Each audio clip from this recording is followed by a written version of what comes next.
a jumper cable for a dead battery. Nothing that would be a problem if you were alone. But you're not alone. You're with a friend. A friend who's not a friend.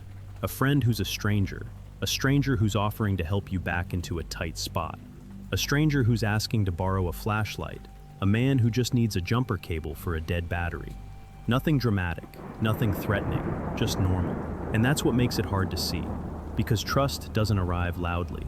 It slips in through politeness, through convenience, through that quiet voice in your head that says, he seems fine. Tonight's stories aren't about obvious villains. They're about proximity, about how quickly a stranger can become part of your circle once someone says they belong. 7 camping stories, all about trusting the wrong person. Comment where you're watching from and what time it is for you right now. Let's begin.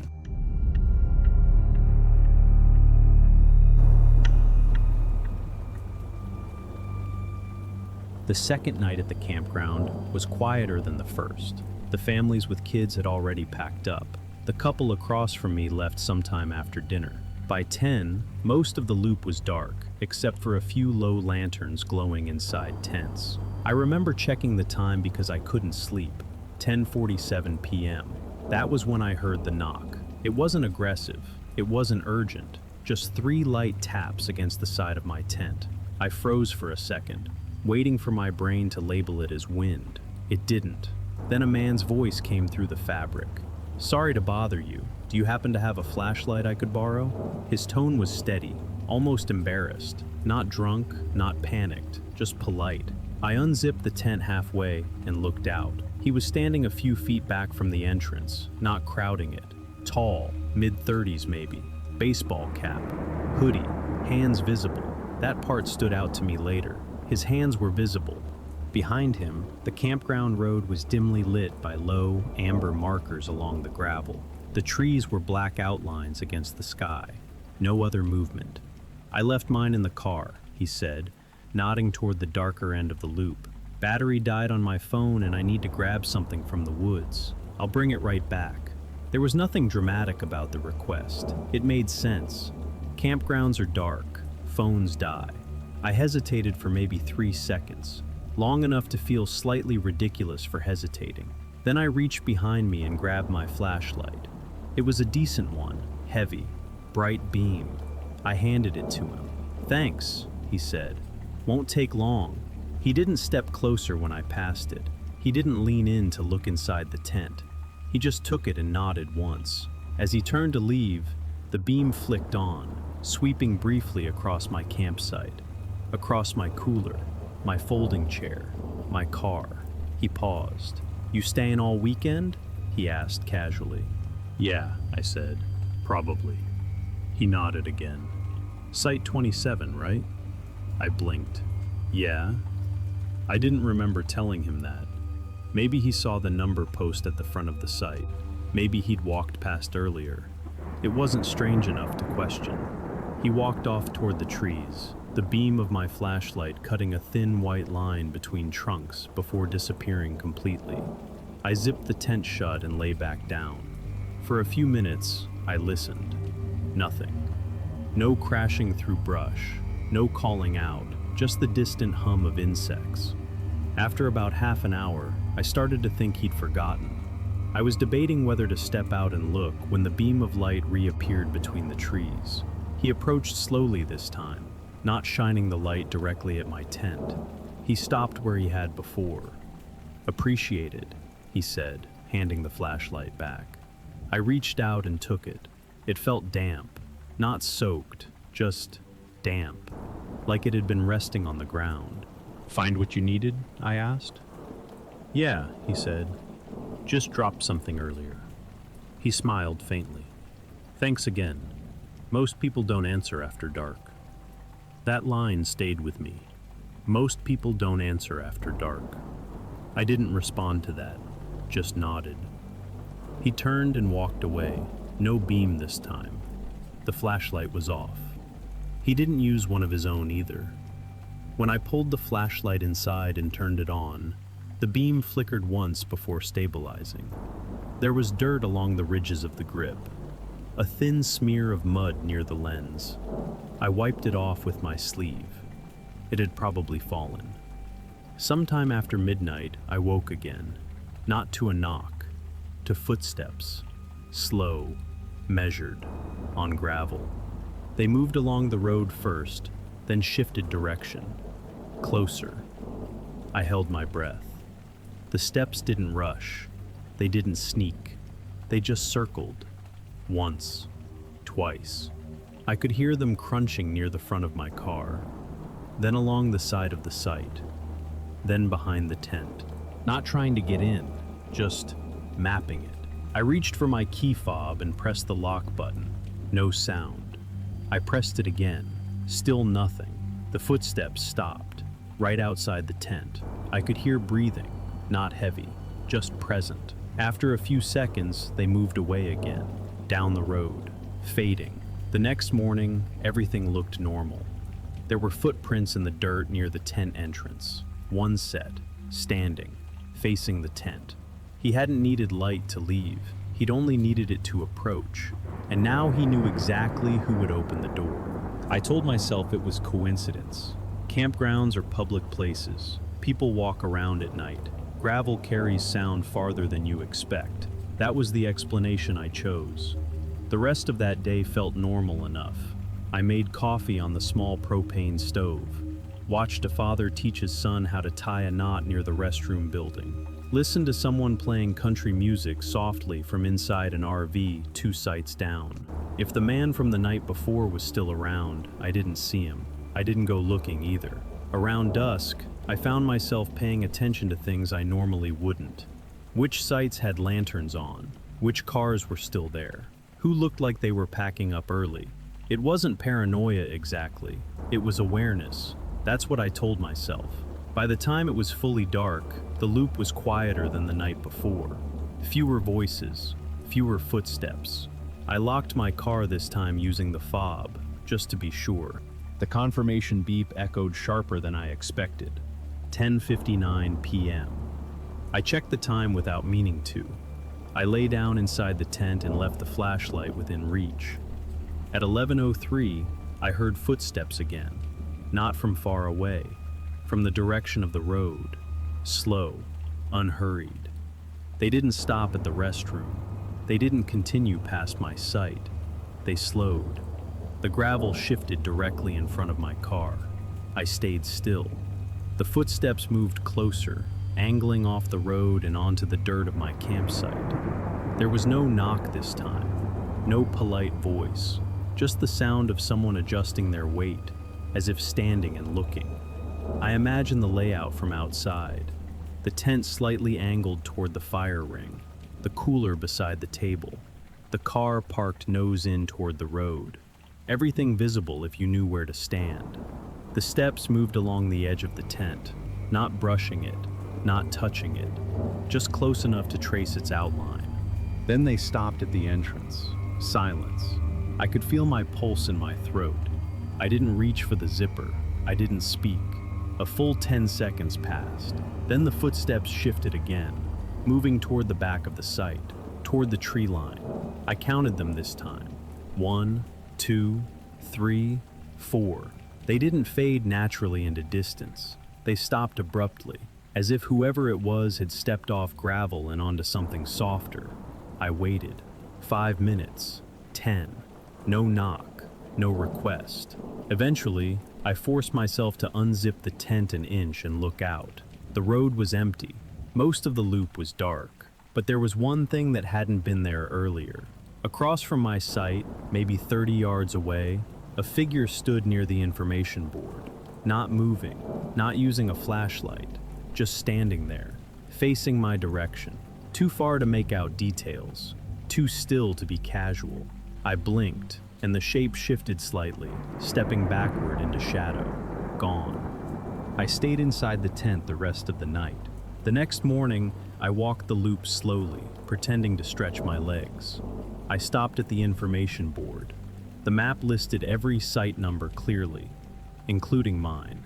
Site 27. Anyone could have read it. Anyone could have memorized it. That realization should have made me feel better.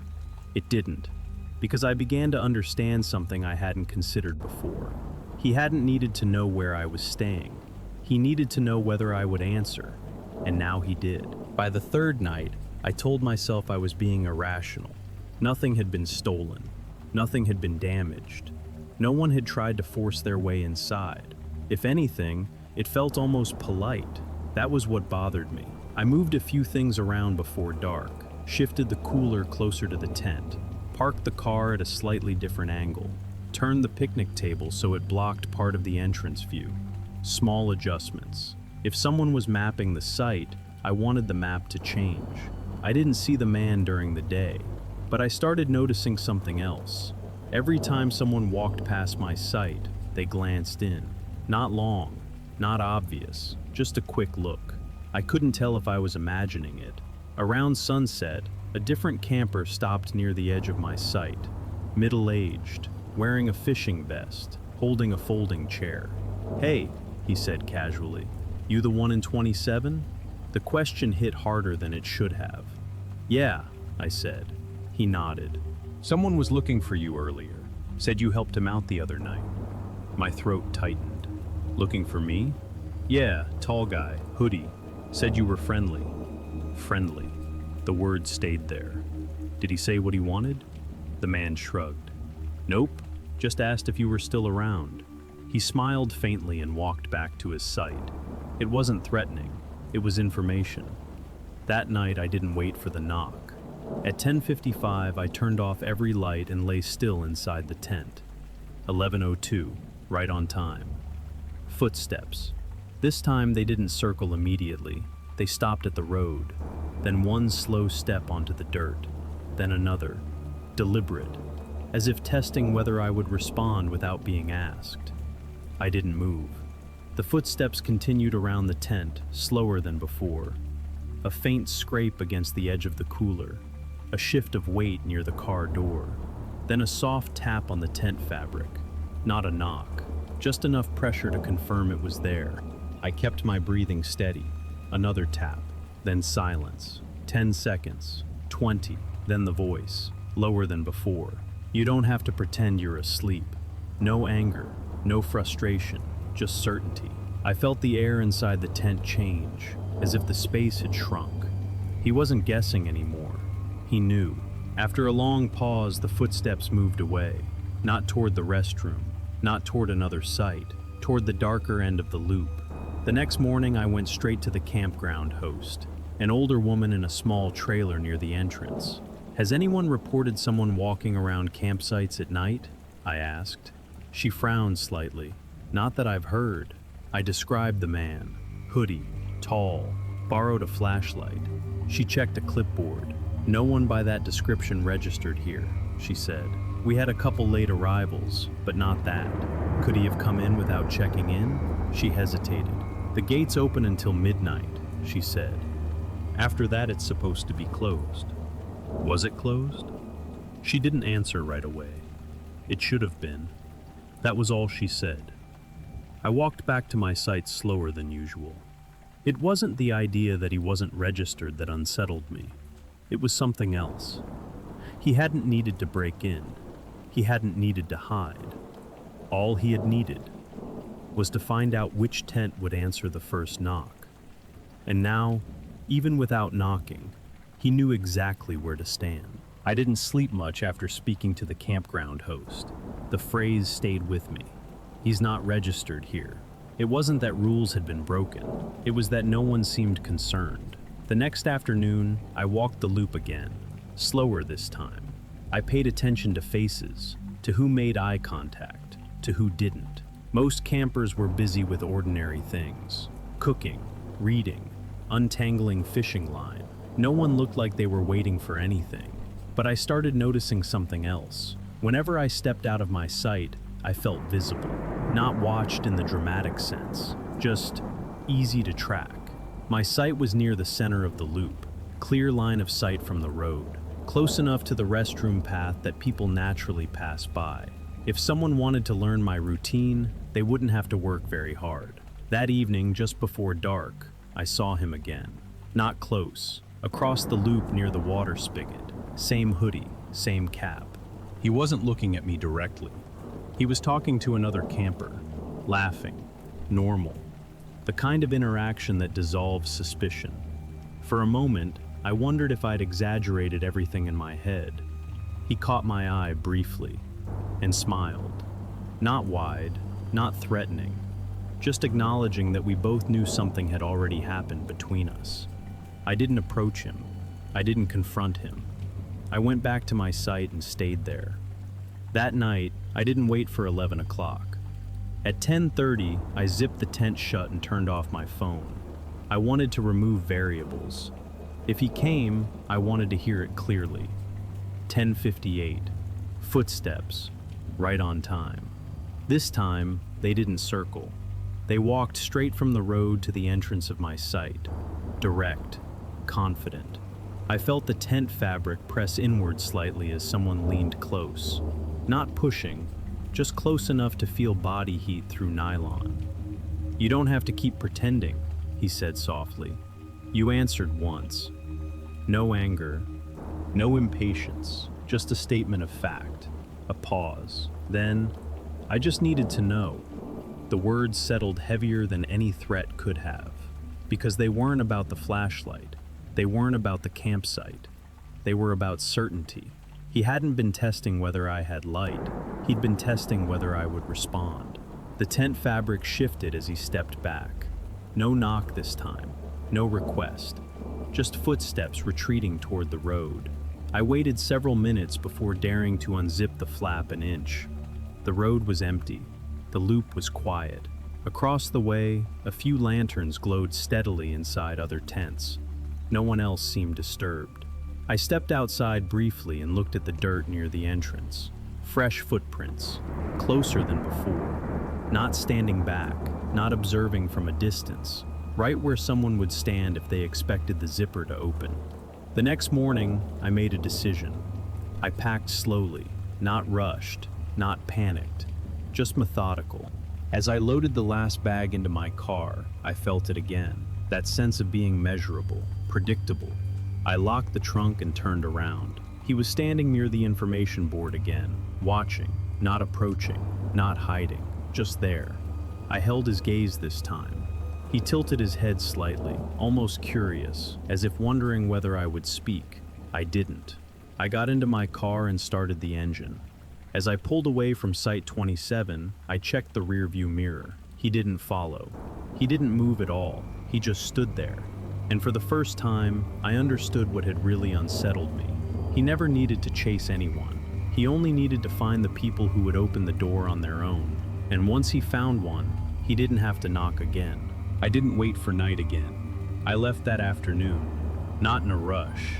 Not the kind of hurried exit that draws attention.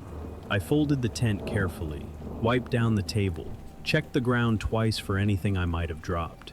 If anyone was watching, I didn't want them to see panic. As I drove toward the exit, I glanced once more at the information board. Site 27 was still listed clearly on the map, right near the center of the loop. Easy to see, easy to remember. The gate was open. It always had been. No one stopped me. No one followed. By the time I reached the highway, everything felt smaller, manageable. I told myself I had handled it correctly. Nothing had happened. No confrontation. No break-in. No proof. Just a man who borrowed a flashlight. That's all.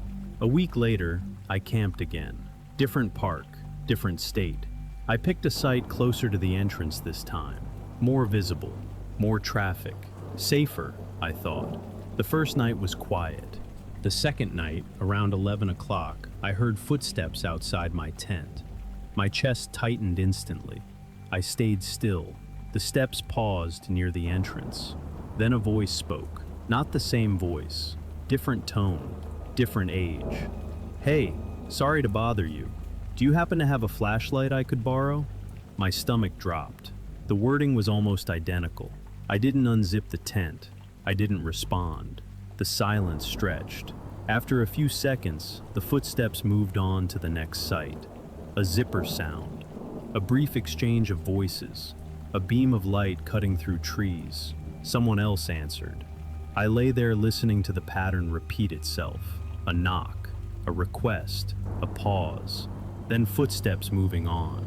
I realized something then that unsettled me more than anything that had happened before. It didn't matter who the man was. It didn't matter whether it was the same person. What mattered was the test. A simple question asked in the dark, a small favor, a way to measure who would respond. Because once you answer once, you've already proven something. You've shown that you're reachable, that you're willing, that when someone stands outside your tent at night and asks for help, you'll open the door. And there are people who don't need anything more than that.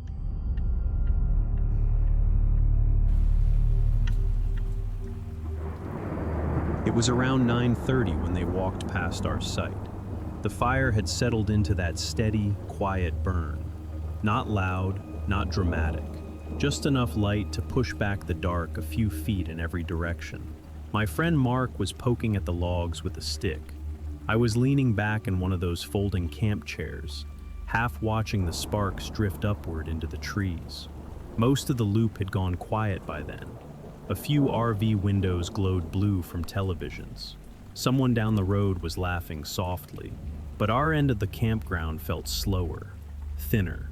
That's when we heard footsteps on gravel, not hurried, not lost, just passing by. I glanced up as a couple came into view, mid-20s maybe. The guy had a backward baseball cap and a gray hoodie. The girl wore an oversized flannel and had her hands tucked into the sleeves. They slowed when they reached the edge of our light. "Hey," the guy said casually. "Sorry to bother you." His tone was easy, relaxed. "Our fire kind of died on us," he added, jerking his thumb back toward the darker part of the loop. "Mind if we sit here for a bit?" He smiled when he said it. Not pushy, not awkward, just friendly. I looked at Mark. He shrugged. "Yeah, sure," I said. "We've got plenty." They didn't bring chairs with them. That was the first thing I noticed. They just stood there for a second, as if waiting to see where we'd tell them to sit. Mark dragged over an extra cooler for the guy. The girl sat on the edge of the picnic bench. Up close, they looked normal, clean, calm, not out of breath like they'd rushed over. "Appreciate it," the girl said. "It gets colder than we thought." The guy held his hands toward the fire, watching the flames instead of us. "You guys staying long?" he asked. The question came quickly, too quickly for small talk. "Couple nights," Mark said. "You?" The guy nodded once. "Yeah, same." But he didn't say which site. I realized a few seconds later that I hadn't seen a glow of fire from the direction he pointed earlier, just darkness between trees. "What site are you at?" I asked casually. He glanced over his shoulder, like he had to think about it. "Down there," he said, "near the bathrooms." Not a number, just a direction. The girl smiled faintly, eyes reflecting orange from the flames. "It's nice over here," she said. "Quieter." I laughed softly. "Yeah, that's why we picked it." The guy nodded again. Smart. There was something about the way he said it. Not admiration, more like confirmation. For a while, the conversation stayed normal. Road trips, gas prices, how crowded the park gets on weekends. But every few minutes, one of them would ask something specific. "You hiking tomorrow? Early start? Just you two out here?" Each question felt harmless on its own. Together they formed a pattern. They weren't telling stories about themselves. They were building a picture of us. When the fire cracked loudly, the girl flinched slightly and laughed. "Sorry," she said. "I just don't love being out here at night." The guy glanced toward the darkness beyond the trees. "Yeah," he added quietly. "You never really know who's around." He looked back at us when he said that, holding eye contact a second too long. The fire popped again. For a brief moment, no one spoke. The woods behind them were completely black. No other light source, no other sound, just our fire, and 4 silhouettes sitting close enough to share its warmth. That was when I realized something small but unsettling. They hadn't come for the heat, they'd come for the light, and for the people sitting inside it. The fire burned lower, settling into red coals and slow pulses of orange. None of us made a move to add another log. It felt like we were waiting for something. The guy leaned forward, elbows on his knees. "So, you said you're here a couple nights?" he asked again, almost casually. "Yeah," I said, "leaving Sunday." "Early?" "Probably mid-morning." He nodded like that information mattered. Mark tossed another small log onto the fire. Sparks rose and briefly lit the trees behind them. For a second, I thought I saw something past their shoulders. Not a person, just darker dark. Then it was gone. "You guys hiking tomorrow?" the girl asked. "Maybe," Mark said. "Depends how cold it is." She smiled faintly. "There's a trail near the north end. Not many people go that way." "How do you know?" I asked. "We walked it earlier," but she didn't describe it, didn't mention anything specific. The guy shifted slightly on the cooler. "You lock your car at night?" he asked suddenly, grinning as if it were a joke. Mark laughed. "Yeah, why?"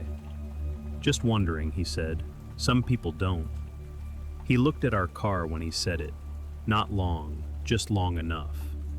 I felt a flicker of irritation. "Which site are you guys at again?" I asked, keeping my tone neutral. The girl answered this time. 31. She said it smoothly, too smoothly. Site 31 was across the loop from us. I'd walked past it earlier. I didn't remember seeing a tent there, but I also hadn't been paying attention. Mark stood up and stretched. "We're probably turning in soon," he said. It was a gentle signal, time to go. The couple didn't move immediately. The guy looked at the fire, then at our tent, then at the darkness beyond the trees. "Yeah," he said finally, "we should too." He stood first. The girl followed. For a moment they just stood there at the edge of the light. Faces half lit, expressions unreadable. "Appreciate it," the girl said softly. "No problem," I replied. The guy hesitated before stepping back into the dark. "You guys picked a good spot," he said. "Easy to see everything from here." The wording landed strangely. Easy to see everything. Then they were gone. Their footsteps faded quickly, too quickly for the distance they would have had to walk. Mark and I stood there a second longer than necessary. "You get a weird vibe?" he asked quietly. I stared into the trees where they had disappeared. "Yeah," I admitted. We let the fire die completely that night. No glow, no invitation. As we zipped up the tent, I looked once towards Site 31. It was completely dark. No lantern, no headlamps, no silhouettes. Just empty space between trees. And for the first time, I wondered whether we had just shared more than warmth. Whether we had handed over something much more useful. A timeline, a routine. A promise that, when approached in the right way, we would make room at our fire. It took longer than usual to fall asleep. Not because of noise, because of replay.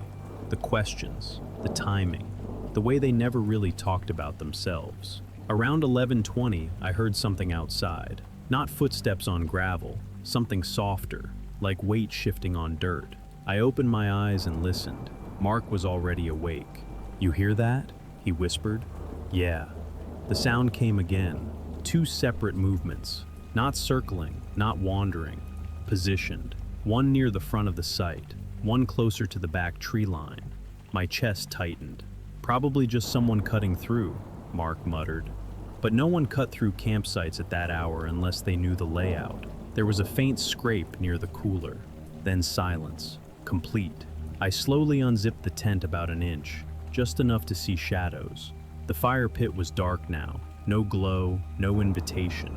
But I could make out two shapes beyond the edge of our site. One near the road, one farther back. Standing, not talking. Just there. I held my breath. After a few seconds, the figure near the road shifted first. Then both shapes stepped backward into darkness. Their footsteps didn't hurry. They didn't try to hide. They simply withdrew. I closed the zipper slowly.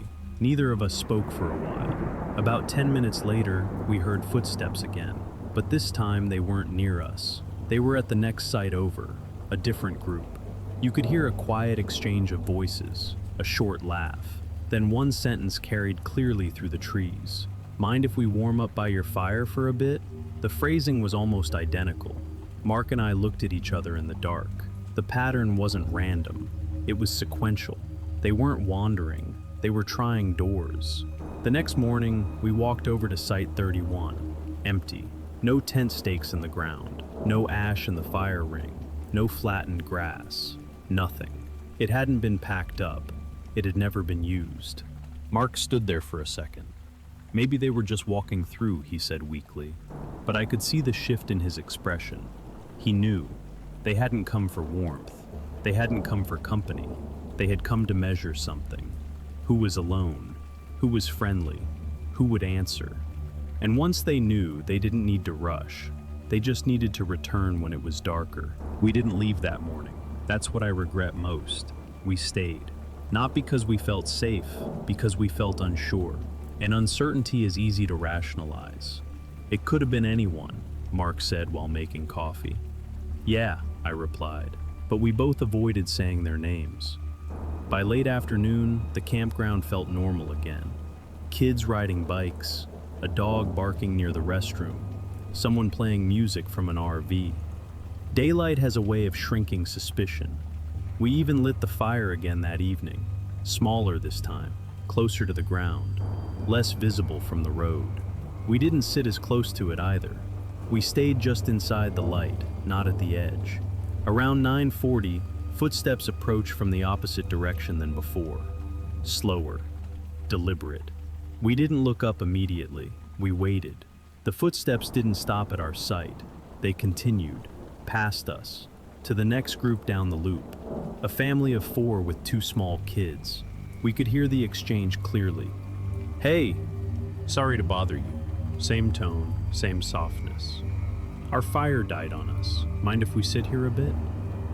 The father hesitated longer than we had, but he still said yes. Within minutes, silhouettes shifted closer together around that fire. The couple had found a new circle. Mark exhaled slowly. "They're just social," he said, though it sounded forced. But this time, we watched, from our darkness. The couple didn't sit long, 10 minutes, maybe 15, long enough to ask questions. We couldn't hear every word, but we caught pieces. "Staying all weekend? Early hike tomorrow? Just you guys here?" Then they stood, and instead of walking back toward the darker end of the loop, they walked in the direction of our site, not stopping, just passing, but slower than before. The guy glanced toward us, not surprised we were watching, just aware, like he expected it. Later that night, after the family's fire went out, we heard movement again. Not near their site, near ours. 2 sets of footsteps, not hiding, not whispering, just standing near the edge of our light. I felt something settle into place then. This wasn't random wandering, it was rotation. They weren't choosing victims, they were building options, testing which groups were alert, which groups were relaxed, which groups answered quickly. The footsteps lingered a little longer than the night before. Then one of them spoke quietly. "Not tonight." The words were almost casual, like postponing a plan. The footsteps moved away. This time, we heard them continue toward the darker side of the loop, toward the empty spaces between sites. Mark sat up in the tent after the sound faded. "You heard that, right?" "Yeah." Neither of us suggested reporting it, because technically, nothing had happened. No threat, no attempt, just presence. But something had shifted. The first night, we thought we were being friendly. The second night, we thought we were being cautious. Now, on the third night, we understood something much colder. They weren't looking for warmth. They were looking for patterns. And we had already shown them ours. We left the next morning, not dramatically, not in the middle of the night like something had chased us out. We packed the same way we always did. Fold the chairs, douse the fire ring, shake the dirt from the tarp. But we didn't talk much. On the drive out, we passed Site 31 again, still empty.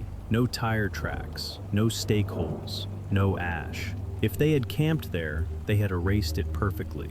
or they had never been there at all. About 20 minutes down the highway, Mark finally said it. They were scouting. I nodded. Neither of us said the word robbery.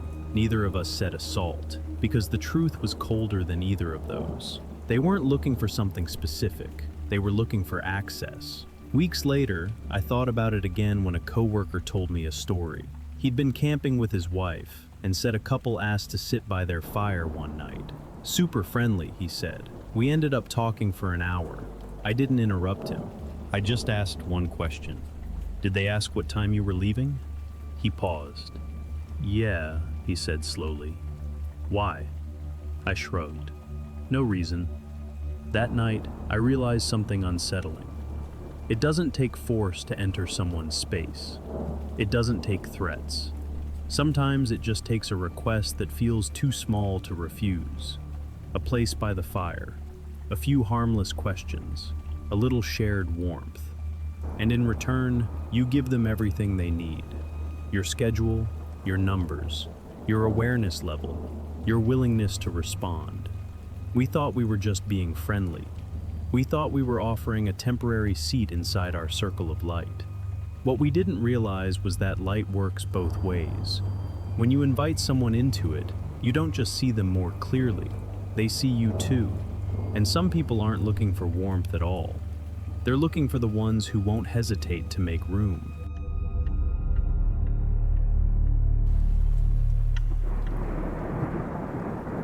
We should have taken longer to park. That's the first thing I think about now. If we hadn't struggled, he wouldn't have had a reason to step in. It was late afternoon when we pulled into the campground loop. The site looked tighter than it had in the photos online. Trees on both sides, a slight dip near the back edge. The kind of space that looks manageable until you actually try to fit 30 feet of RV into it. I rolled the window down and leaned out. Little more left, my wife said, standing behind the rig and motioning with both hands. I adjusted. Too much. The back corner drifted closer to a tree than I liked. I pulled forward again, tried a second time, then a third. That's when I heard a voice from somewhere off to the side. Need a spotter? I looked in the side mirror. A man was walking toward us from across the loop. Mid-40s maybe. Ball cap, neutral-colored hoodie, hands empty. He moved like someone who'd done this before. Not rushed, not awkward. Confident. I hesitated for a second. We hadn't asked for help, but we had been struggling long enough for anyone watching to notice. Sure, I called back. Appreciate it. He stepped behind the RV, positioning himself directly in line with the back bumper, closer than my wife had been standing. Cut it right, he said immediately. You're overcorrecting left. His tone wasn't bossy, just certain. I followed his instructions. Straighten. Straighten. Now ease back. I eased. Good. Keep coming. He raised one hand slowly. Stop. I hit the brake. Perfect alignment. Better than any attempt we'd made alone. I put it in park and stepped out. Thanks, I said. That was tighter than it looked. He nodded once. Most of these sites are, he replied. They don't show you the dip in the back corner. He glanced down at the rear leveling jacks, then at the side storage compartments, then at the hitch setup. It wasn't a quick look, it was assessment. You'll want to put blocks under that rear jack, he added. Soft ground back there. He was right.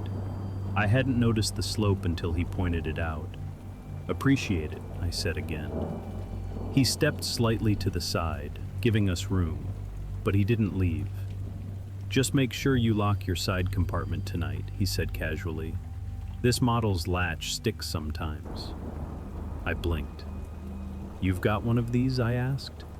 He smiled faintly. Seen a few. Not an answer, just enough to suggest experience. My wife thanked him again and went inside to start setting up. He stayed where he was, not hovering, just present. You guys here long, he asked. 2 nights, I said, heading out Sunday. He nodded once, like that information had been filed somewhere. Generator after dark, he asked. Probably not, I said, trying to keep it quiet. Good idea. His eyes moved once more along the side of the RV, the bike rack on the back, the storage doors, the small portable grill we'd strapped near the hitch. He wasn't staring, he was cataloging. After a few seconds, he stepped back toward the road. "Well," he said, "you're all set." I watched him walk away. He didn't head to a specific site. He just continued down the loop, scanning the next incoming vehicle like he was waiting for another parking job to correct. At the time, I told myself we'd just met a helpful camper, someone experienced, someone neighborly. But as I finished leveling the RV and closed the last storage door, one thought lingered longer than it should have. He hadn't asked where we were staying. He hadn't needed to.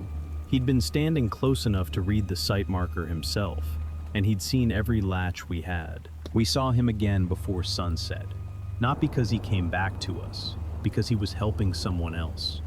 Another RV had pulled into the loop about an hour later, a younger couple this time, arguing softly while trying to angle their trailer into a narrow site 2 spots down. And there he was, walking toward them before they even stepped out of their truck. "Need a hand?" Same tone, same ease. I stood beside our rig pretending to adjust the leveling blocks while I watched. He positioned himself behind their trailer exactly the way he had with us. Close enough to see everything, close enough to be trusted. Cut right, straighten, ease back. He was efficient, too efficient. Within minutes they were parked perfectly. The guy driving hopped out and shook his hand. I couldn't hear their conversation clearly, but I didn't need to. I recognized the rhythm. A few friendly comments, a few practical tips, a few casual questions. Then I saw something that tightened my chest slightly. He walked along the side of their trailer and tapped one of the storage latches with his knuckle, the same one he had warned me about earlier. He wasn't guessing. He knew where to look. When he finished, he didn't return to a site. He didn't head toward a specific tent or camper. He just continued down the loop slowly, scanning, not looking for friends, looking for opportunities. That evening, as I finished setting up our grill, he passed by our site again, not stopping, just slowing. "Got it leveled okay?" he asked. "Yeah," I replied. He nodded toward the back compartment. "Make sure you double-check that rear latch," he added. "Sometimes they pop if it gets cold." It was still 70 degrees out. I forced a small smile. "Will do." He took 2 more steps, then paused. "You guys hiking in the morning?" "Maybe," my wife answered from inside the RV. "What time?" The question slipped out so casually it almost sounded accidental. "Not sure yet," she said. He nodded again. "Smart. Trails are quiet before 9. Before 9, specific." He walked away after that, but I noticed something else. When darkness settled over the loop and campers retreated inside, he didn't light a fire. He didn't sit outside. He didn't cook. At least not anywhere visible. Around 10:30, I stepped outside briefly to throw something in the trash bin near the road. The campground felt hollow. Most sites were dark. As I walked back toward our RV, I saw him standing near the water spigot halfway down the loop, not filling anything, just standing there, watching the line of RVs. I slowed slightly. He turned his head just enough to acknowledge me. Not surprised, not embarrassed, just aware. Then he looked back at the rigs, as if memorizing their outlines in the dark. That was when something clicked. He didn't need to know what was inside. He needed to know where everything was kept, where people stored their gear, which compartments stuck, which families were alone, who planned to leave early. All of it had been handed to him in daylight, with gratitude. By the time I stepped back inside and locked the door, the helpful neighbor story had started to feel thin. Because helpful people go back to their own campsite. They don't keep walking the loop, looking for the next thing to fix. The first sound came just after midnight, not loud, not forced.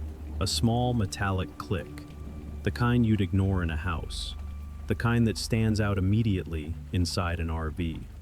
I was awake when it happened, not fully alert, just drifting. The click came again, from the rear side, near the storage compartments. My wife stirred slightly beside me. "You hear that?" she whispered. "Yeah." I didn't turn on the interior lights. I moved slowly toward the small side window near the dinette and lifted the edge of the blind just enough to see outside. The campground was mostly dark.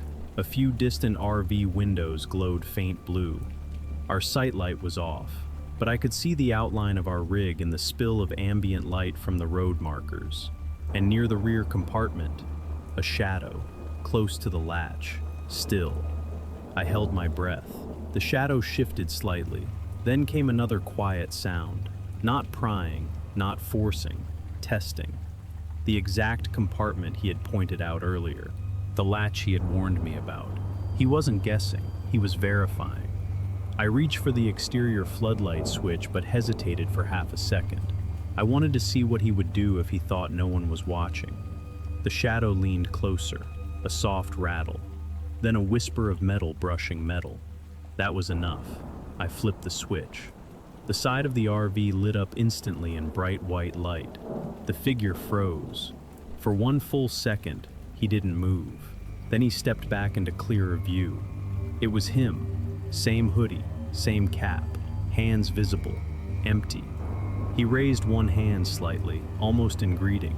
"Just making sure that latch wasn't loose," he said calmly. No panic, no scramble. As if this were perfectly reasonable behavior. I opened the door halfway, but kept the chain lock engaged. "It's fine," I said. He nodded. "Good. Cold nights make them pop sometimes." It wasn't cold. He glanced once toward the back of the RV, then toward the road. "You guys heading out early?" he asked. The question felt almost automatic. "No," I replied. He held my gaze for a second, then gave a small shrug. "Just looking out," he said, and walked away. Not hurried, not embarrassed, just moving on. I watched him until he disappeared past the curve of the loop. Only then did I step outside fully and inspect the compartment. The latch wasn't broken, but there was a faint scratch near the edge. Fresh, too deliberate to be accidental. When I stepped back inside, my wife was sitting upright. "That was him, wasn't it?" she asked. "Yeah." "Did he try to open it?" "He checked it." That word felt more accurate. Checked. Like a mechanic testing alignment. Like a technician confirming a flaw. He hadn't forced entry. He hadn't needed to. He was confirming access. And now he knew exactly which latch held. And which one might not next time. We didn't sleep after that. Not really. Every small sound carried weight now. The hum of a generator 3 sites down. A car door closing somewhere near the entrance. Wind brushing lightly against the side paneling. Each one felt like a continuation. Around 1:15 a.m., I heard movement again. Not near the compartment he had tested. Near the opposite side of the RV. The side he hadn't commented on earlier. A softer click this time. Less confident. I didn't go to the window immediately. I waited. The sound didn't repeat. Instead, there was a pause. Then footsteps shifting position along the gravel. Slow, evaluating. He wasn't trying randomly. He was comparing. I moved toward the rear window and lifted the blinds slightly. The floodlight was still on from earlier, but this time, he was standing just outside its strongest beam. Not fully illuminated, not fully hidden. He wasn't touching anything, just looking, mapping. The bikes mounted on the rack. The cable lock we'd threaded through the frames. The small portable generator case we kept tucked near the bumper. His head tilted slightly as if recalculating. He stepped closer to the generator case, not reaching for it, just crouching briefly to look at the lock.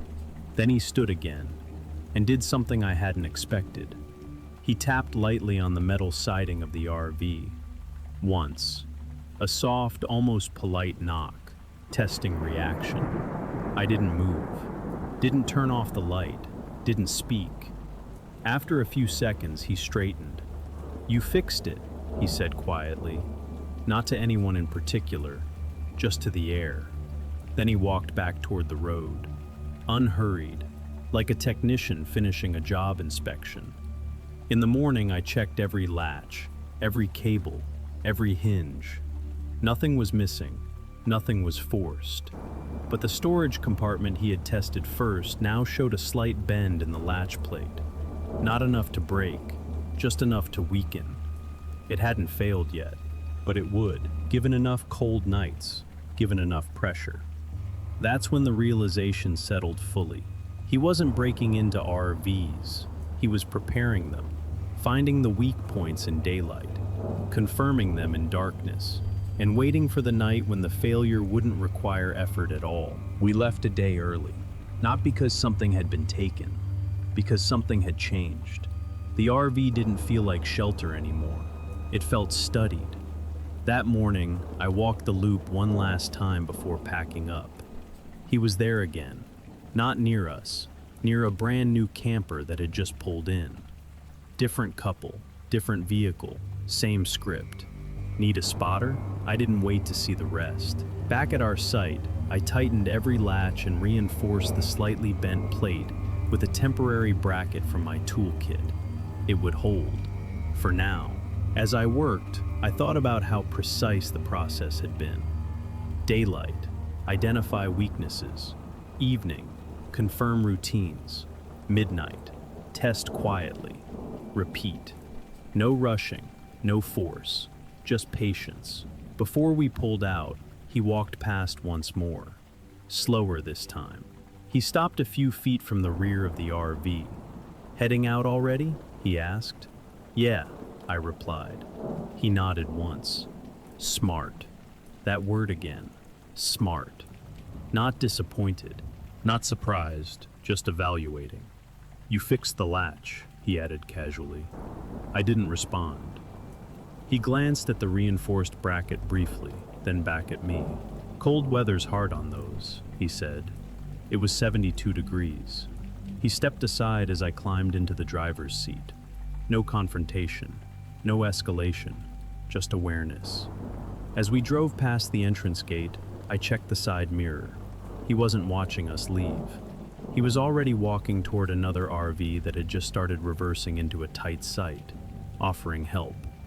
Weeks later, I realized the most unsettling part wasn't that he had tried to access our compartment.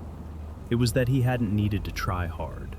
If we had stayed longer, if the temperature had dropped, if one latch had failed naturally, there would have been no noise, no forced entry, just a compartment that must have popped open overnight.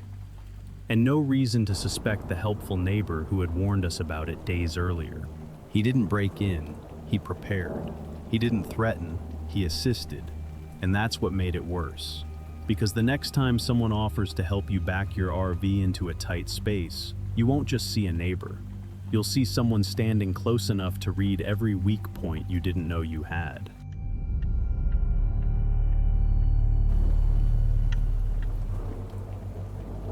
The difference was immediate. Without the string lights, the campground felt deeper, not quieter, just harder to read. Sound carried differently in the dark.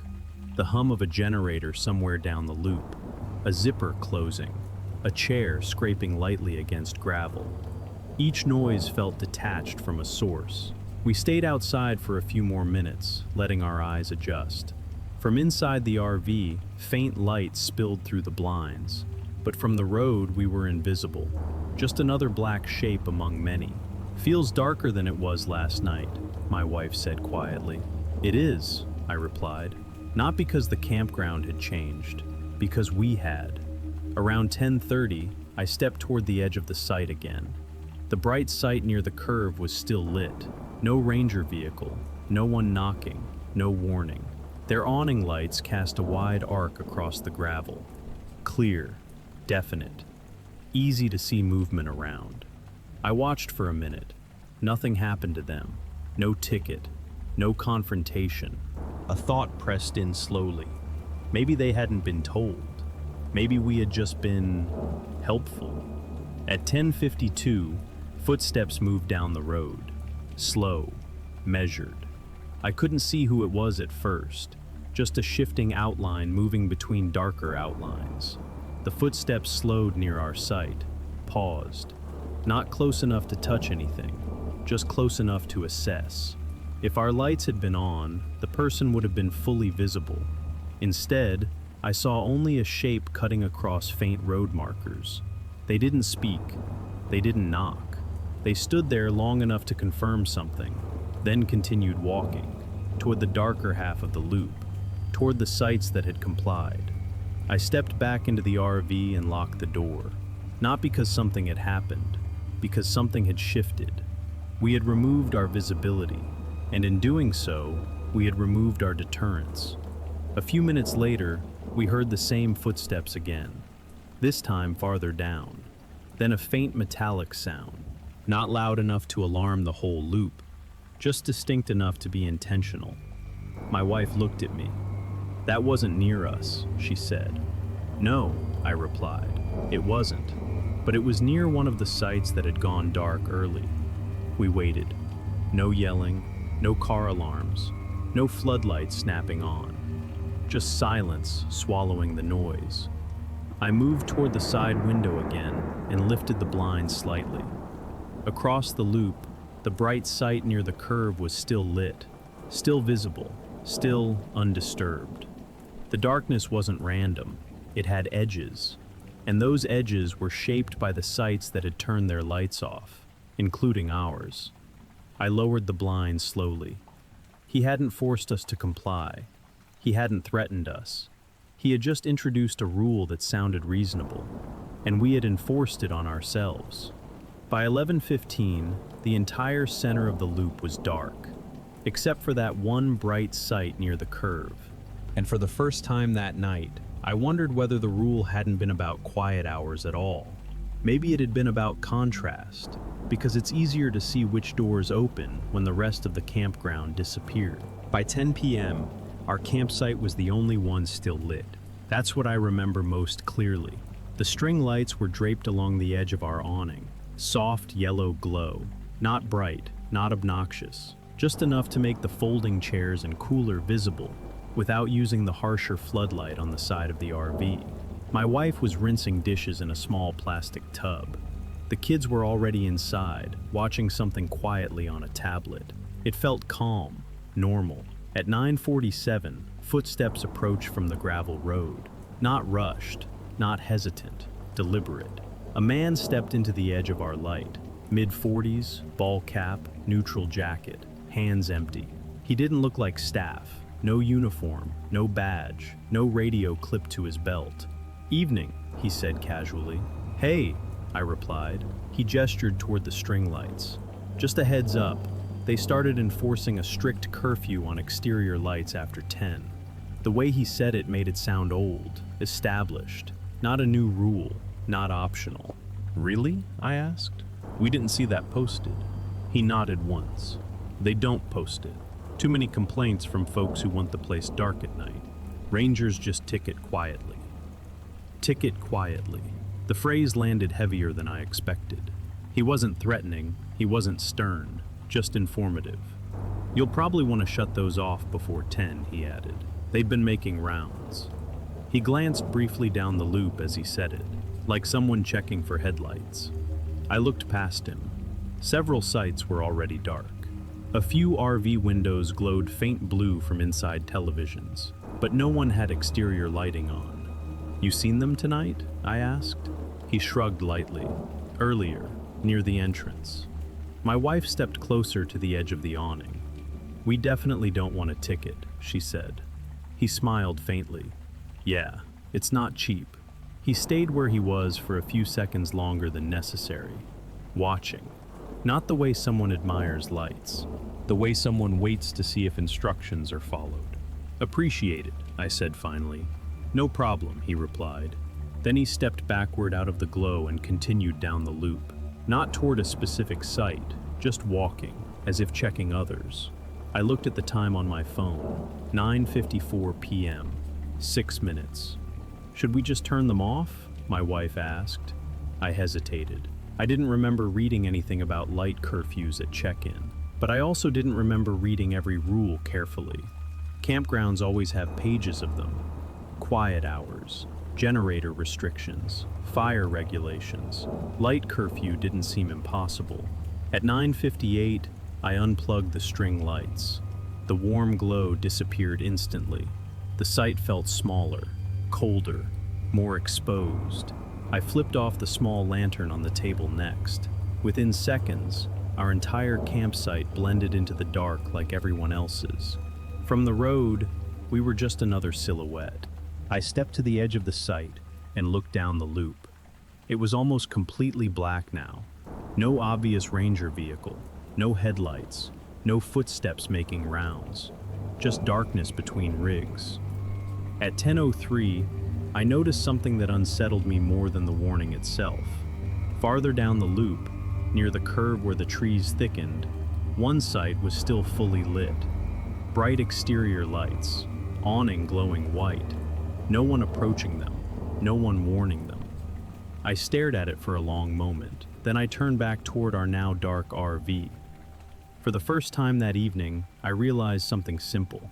If someone wanted the campground darker, they wouldn't need to cut the power. They would just need to convince us to do it ourselves. The next morning, the campground looked ordinary again. Sunlight erased the edges of the night. Kids rode scooters between sites. A man in sandals carried a bag of ice from the entrance store. Someone 2 rows over was frying bacon on a portable griddle. If you had walked through the loop then, you wouldn't have sensed anything strategic about it. But I did, because now I was looking for patterns. I took a slow walk past the curve where the bright site had been the night before. The RV was still there, large, new, expensive. Exterior cameras mounted near the roofline, motion lights along the awning, a small security system installed sticker near the door. I stopped casually to retie my shoe and glanced toward their electrical post. No notice taped to it, no warning slip, no citation. They hadn't been ticketed. They hadn't even been approached.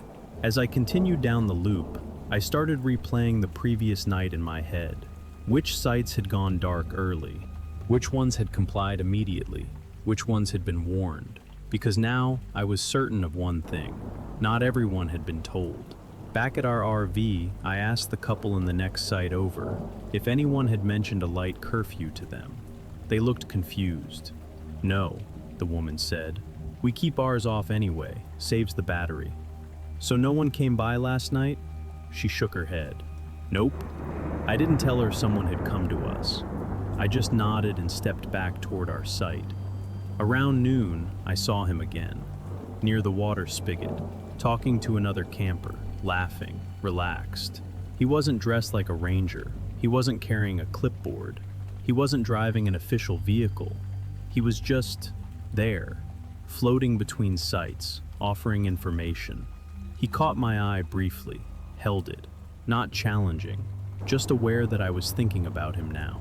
Then he looked away first. Later that afternoon, I stopped by the campground host trailer near the entrance. An older man with a folding chair and a radio clipped to his belt. "Quick question," I said. "Is there a light curfew after 10? He frowned slightly. "No, sir." "Nothing about exterior lighting?" He shook his head. "Just standard quiet hours, 10 to 6. We don't regulate lights unless someone's shining them directly into another site." That was it. No enforcement, no tickets, no unposted policy. I walked back to our RV slower than usual. He hadn't invented something outrageous. He'd invented something believable, something that blended into the long list of campground rules no one fully memorizes. And he hadn't told everyone. He'd told some of us, the ones with softer light, the ones with fewer people outside, the ones easier to observe from the road. That night, before 10, I left our string lights on purpose. At 9:52, footsteps approached again. Same pace, same weight. He stepped into the edge of our glow. "You might want to shut those off," he said calmly. "They've been strict lately." I met his eyes this time. "I checked with the host," I replied. A pause, small, measured. He didn't look surprised. He didn't argue. He just nodded once. "Up to you," he said. Then he stepped backward into the dark and continued walking down the loop. Not toward the bright site near the curve, not toward the RV with cameras. He walked instead toward the darker middle section, where the families with smaller rigs had already turned their lights off. And as I watched him disappear into that pocket of shadow, I understood something with uncomfortable clarity. The rule had never been about quiet hours. It had been about visibility, about thinning the light, about deciding which sites would become silhouettes and which ones would remain untouchable. He didn't need everyone to comply. He only needed enough of us to disappear. We kept the lights on, not all of them, just enough. The string lights along the awning, the small lantern on the table. Nothing bright enough to bother anyone, but enough to create a boundary. At 10:01 p.m., the loop shifted. You could feel it. Doors closing, zippers pulling, generators cutting off. Darkness settled in sections, not all at once. From inside our glow, I could see which sites had complied early. The center stretch of the loop went dark first, then the smaller trailers near the restroom path. The large RV with cameras near the curve remained fully lit, untouched. At 10:18, footsteps approached from the far end. Not toward us this time, toward the darker middle section. I watched carefully. He didn't step into any light. He stayed just outside it, a silhouette moving through silhouettes. He paused at one site that had gone dark immediately the night before. A smaller pop-up camper, family of 4. No exterior light now, just a faint blue flicker from inside. He stood there longer than he had at our site earlier in the week, not knocking, not speaking, just waiting. The kind of waiting that measures reaction time. After nearly 20 seconds, he moved on. 2 sites down, he stopped again. Another dark setup. A travel trailer with no visible deterrent lighting. I couldn't see exactly what he was doing from our angle, but I could see the pattern. Pause, evaluate, move, pause again. When he reached our site, he didn't slow, not this time. He walked straight past us, because we were visible, because we were not convenient. After he passed, I stepped quietly to the edge of our site and angled myself to see further down the loop. At 10:37, a sudden exterior light snapped on at one of the dark sites he had paused near earlier. Bright, abrupt. A voice carried faintly through the trees. "Who's there?" Silence followed, then footsteps retreating quickly down the gravel. Faster than before, less controlled. The light remained on at that site for the rest of the night, and something changed after that. The following evening, more sites kept at least one light on past 10. Not brightly, just enough. No one else had mentioned a curfew. No ranger had enforced anything. But word spreads differently in campgrounds, through glances, through small conversations, through someone quietly saying, "Hey, keep your light on." By the third night, the middle of the loop wasn't dark anymore. It glowed faintly in scattered pockets. Visibility had returned, and with it, something else. Absence. He didn't come back that night. Not to us, not to anyone. No slow footsteps, no silhouette mapping edges, just ordinary campground noise. In the morning, the host mentioned casually that someone had reported a suspicious individual walking sites late at night. They hadn't found anyone, but they had started doing visible patrols after dark. The loop felt different after that, less strategic, more random. As we packed up, I looked down the stretch where darkness had pooled earlier in the week. It wasn't darker than anywhere else now. It was evenly lit, no convenient shadows, no selective compliance. And that was when the final piece clicked into place. He didn't create danger, he created conditions. He introduced a believable rule, watched who obeyed it without question, and used that obedience to thin out resistance. He didn't need badges, he didn't need authority. He only needed us to believe in something that wasn't there. Because once enough of us turned the lights off, the darkness wasn't his responsibility anymore. It was ours. We didn't talk about it loudly. That's the strange part. No dramatic confrontation, no police report, no viral campground warning. just quiet adjustments. The next evening, before 10, I walked past a couple 2 sites down and said casually, "Hey, just so you know, there's no light curfew." Host confirmed it. The man nodded slowly. "Yeah, someone told us there was," he replied. "Same," I said. That was how it spread. Not the false rule, the correction. Small conversations, low voices, a few sites choosing not to disappear. By the final night of our stay, the loop looked different. Not bright, just balanced. Scattered light instead of total blackout. Enough illumination to outline movement. Enough awareness to make lingering obvious. He never came back to our site again, but I saw him once more, late afternoon, helping another camper back into a narrow space near the far end of the loop. Same posture, same calm instructions, same proximity to their storage compartments. He wasn't frantic, he wasn't aggressive, he was patient, as if he understood something most of us don't. You don't have to break into a place that willingly reshapes itself for you. You just have to introduce the right idea, a believable restriction, a plausible consequence, a quiet warning that sounds like help, and people will enforce it on themselves. As we drove out of the campground for the last time, I looked at the loop in the rearview mirror. Evenly lit, evenly aware. No artificial darkness pooling in the center anymore. He was standing near the entrance road when we passed, not looking at us, looking past us, toward the next vehicle pulling in, ready to offer information, ready to introduce something that sounded reasonable. I don't know how many campgrounds he's visited. I don't know how many loops he's walked. But I do know this. He didn't need to cut power lines. He didn't need to wear a badge. He only needed enough people to believe that someone else was enforcing the rules. Because once you accept a rule that isn't real, you start policing yourself. And when enough of you do that, the darkness doesn't belong to him anymore. It belongs to the ones who turn the lights off first.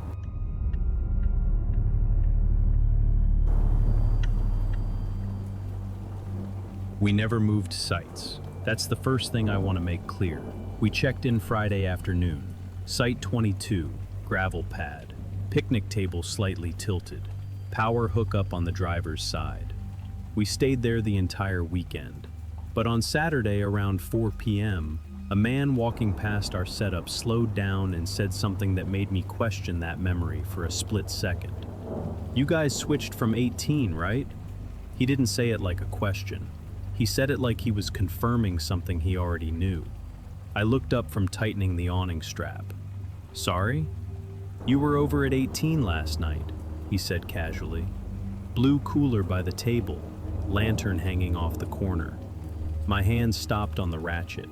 We did have a blue cooler. We did hang a lantern from the awning corner, but we had never been at 18. "No," I said carefully. "We've been here since yesterday." He smiled, not embarrassed, not apologetic, just patient. "Huh," he said. "Could have sworn it was you."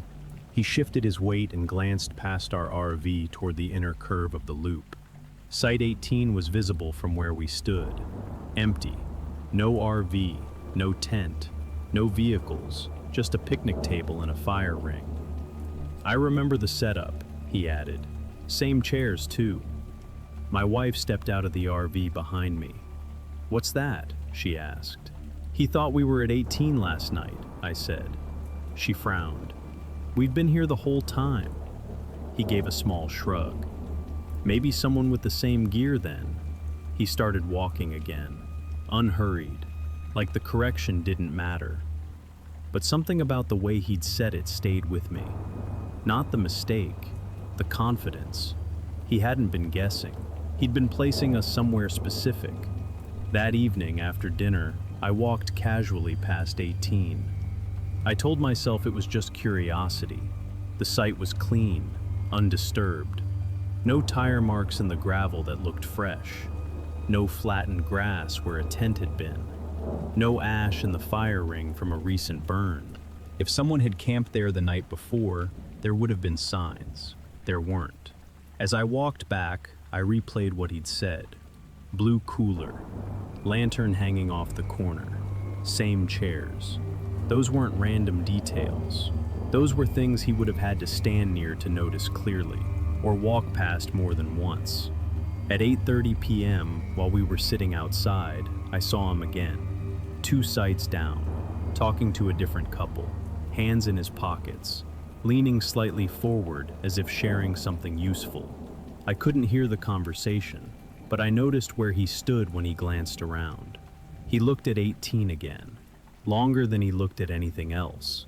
Then he looked at our site, just briefly, like comparing them. That was when a thought landed quietly in the back of my mind. Maybe he hadn't been confused. Maybe he'd been measuring how quickly I would correct him, how firmly, how confidently. Because if I had said, "Yeah, we moved this morning," he would have learned something. If I had hesitated, he would have learned something else. Instead, I'd corrected him immediately. But even that response had given him information.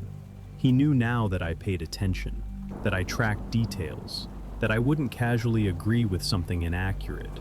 And yet, he had chosen 18 specifically, not 17, not 19, the empty one.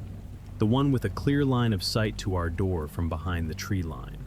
That night, just before 10, I stood at the edge of our site and looked toward 18.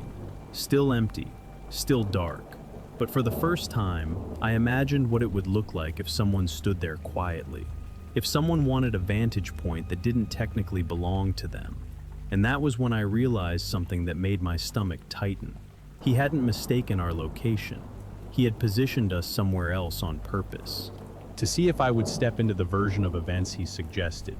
Because once you accept a false detail about where you were, you make it easier for someone to decide where you'll be next. He didn't bring it up again that evening. At least, not to me. But around 9:15, as the sky dimmed and more porch lights flickered on across the loop, I saw him stop near the couple in Site 20. He stood at the edge of their gravel pad, speaking casually, hands relaxed, head tilted slightly as if remembering something. Then I heard a sentence drift across the quiet air. "You were over at 18 earlier, right?" My chest tightened. Not us this time, someone else.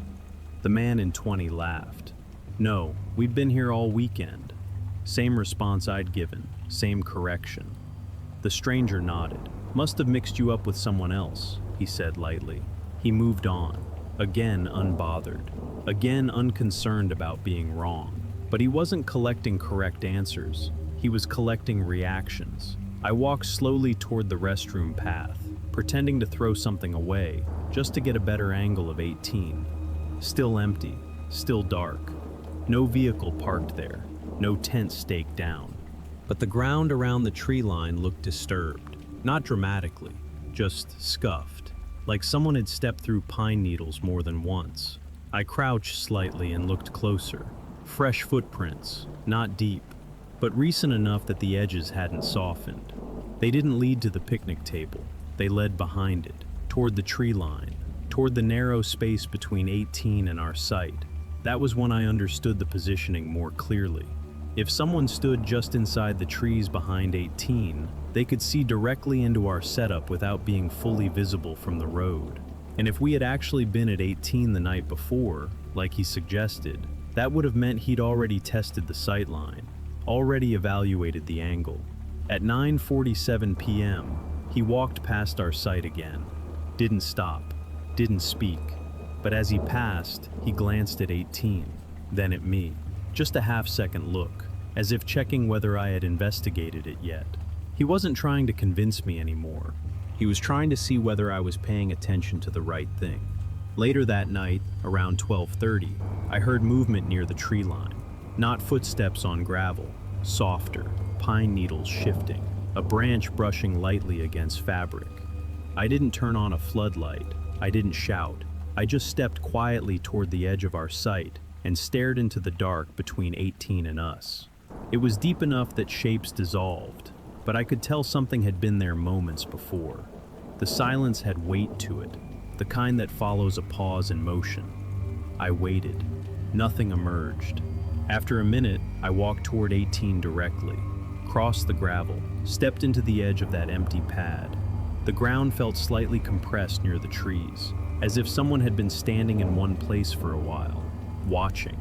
From that angle, our RV door was fully visible. The cooler, the lantern, the small gap in the blinds where light leaked through. Everything. And suddenly, the earlier conversation felt less like confusion and more like rehearsal. He had placed us in 18 verbally. He had observed how we reacted. And if I had accepted that version of events, if I had nodded along, he would have learned that I didn't track my own position closely, that I was open to suggestion, that I might not notice if something else shifted subtly overnight. Instead, I had corrected him, which meant now he had to adjust. Because once you realize someone is aware of their location, you stop testing the story, and you start testing the perimeter. The next evening, I moved something on purpose. Nothing obvious, just the blue cooler. Instead of leaving it near the picnic table, I placed it closer to the RV steps. Slightly different angle. Lantern still hanging but clipped to the opposite corner of the awning. Small changes, enough that someone paying attention would notice. By 8:40 p.m., the loop had settled into its usual rhythm. Fires low, conversations softer, a dog barking somewhere near the entrance. At 9:12, he walked past. Same pace as always. He didn't stop this time, but as he passed, his eyes flicked toward the cooler, then toward the lantern. A brief hesitation in his stride, less than a second, but enough. He kept walking, didn't say anything, didn't reference 18, didn't try to reposition us verbally again. Instead, he continued toward the darker stretch of the loop and waited. Around 11:05, I stepped quietly towards Site 18 again. The ground behind the picnic table was more disturbed now. Not chaotic, just compressed in a tight semicircle near the tree line. Someone had stood there repeatedly. The vantage point was perfect. From there you could see our cooler's new position, the shifted lantern, the narrow space between our RV and the next site. If he was mapping patterns, he had to adjust now, because the pattern had changed. At 11:37, I heard movement again, not from the road, from behind 18, slow, measured. I stayed still, let my eyes adjust. A shadow detached from the darker background near the trees, not stepping into 18 fully, just hovering at its edge. He was testing the new layout, recalculating.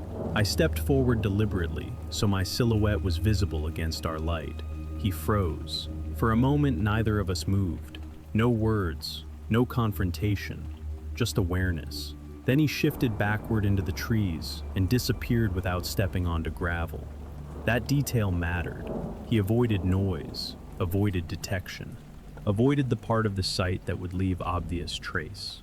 The next morning I checked again. Fresh compression in the pine needles. Closer to the angle of our door this time. He hadn't abandoned 18, he'd refined it. That was when I understood something sharper than before.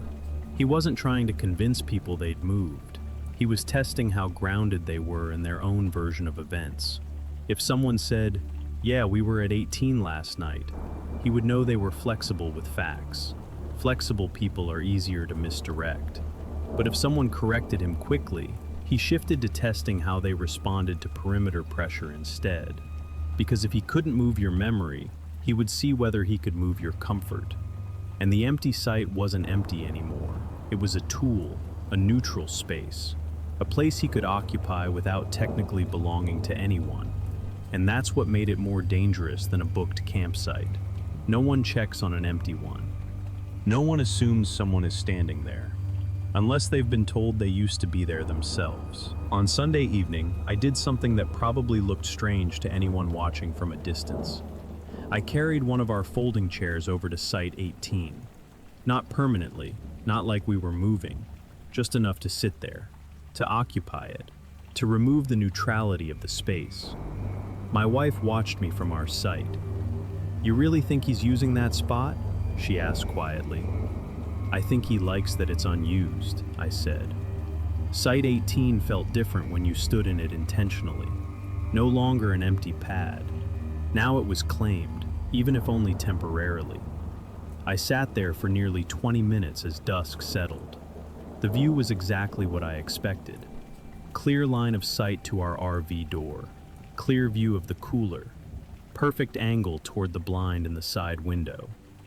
If someone stood here at night, they wouldn't need to move much to observe everything. At 8:58 p.m., he appeared at the far end of the loop, walking his usual path, hands in his jacket pockets. He slowed slightly when he saw me sitting in 18, just slightly, not enough for anyone else to notice, but I did. He didn't change direction. He didn't greet me. He walked past as if the sight meant nothing to him, but his eyes stayed on the ground near the tree line longer than necessary, like he was checking whether something had been disturbed. It had, because now there was a chair there, and me. At 10:11 p.m., after we'd returned to our own site, I left a small lantern on inside 18. Dim, barely glowing, just enough to erase total darkness. From our RV, I could see the faint halo through the trees. The neutral space wasn't neutral anymore. It had presence. At 11:26, movement began again near the tree line. But this time, it didn't settle into 18. It stopped short. He stood just outside the light spill from the lantern, evaluating the new variable. I stepped quietly toward 18 again and switched the lantern brighter.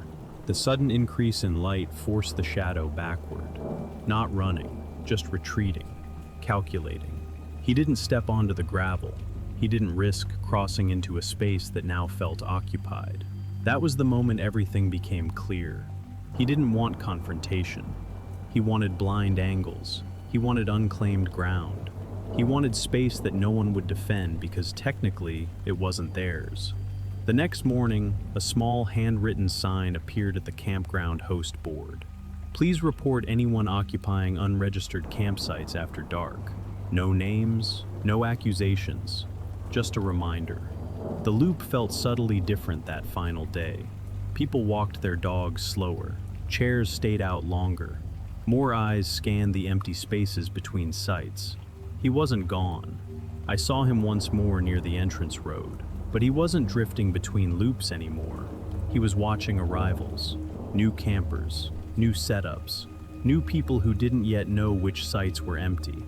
As we pulled out, I looked one last time at 18. It was just a gravel pad again, just a picnic table, just a fire ring.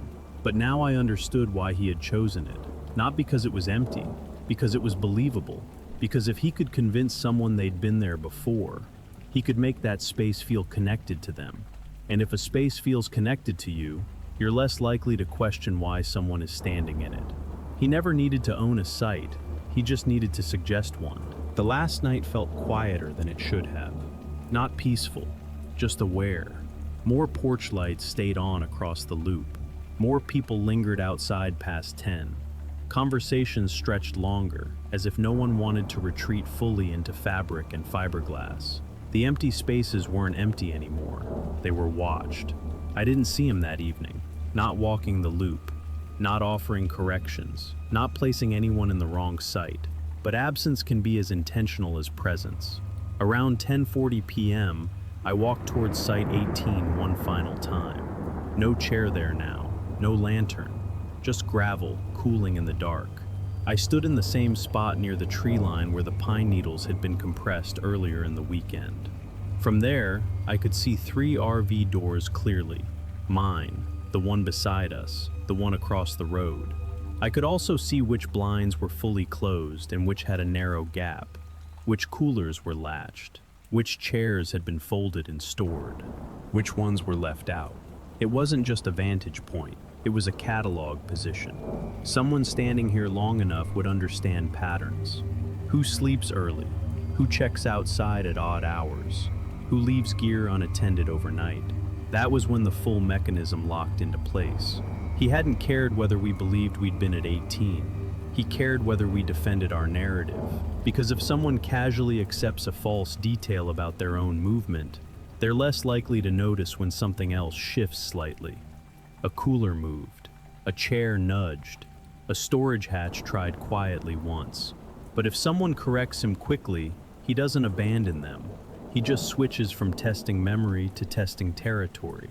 And territory is easier to manipulate when it feels neutral, when no one feels responsible for it, when no one claims it as theirs. As I stood there, a car rolled slowly down the entrance road, headlights off, just parking lights glowing faintly. It paused near the host board, then continued toward the outer loop. I couldn't see who was driving, but I didn't need to, because this wasn't about one man anymore. It was about the method. Introduce uncertainty about where someone belongs. Identify who corrects you and who doesn't. Use the unclaimed space between sites as leverage. Watch, adjust, move on. When we pulled out the next morning, I glanced back at 18 one last time. It looked ordinary again. Gravel, table, fire ring. But now I knew something I hadn't known before this weekend. Empty spaces aren't harmless, they're opportunities. And if someone can convince you that you were once standing there, even for a moment, you'll hesitate before questioning why they are.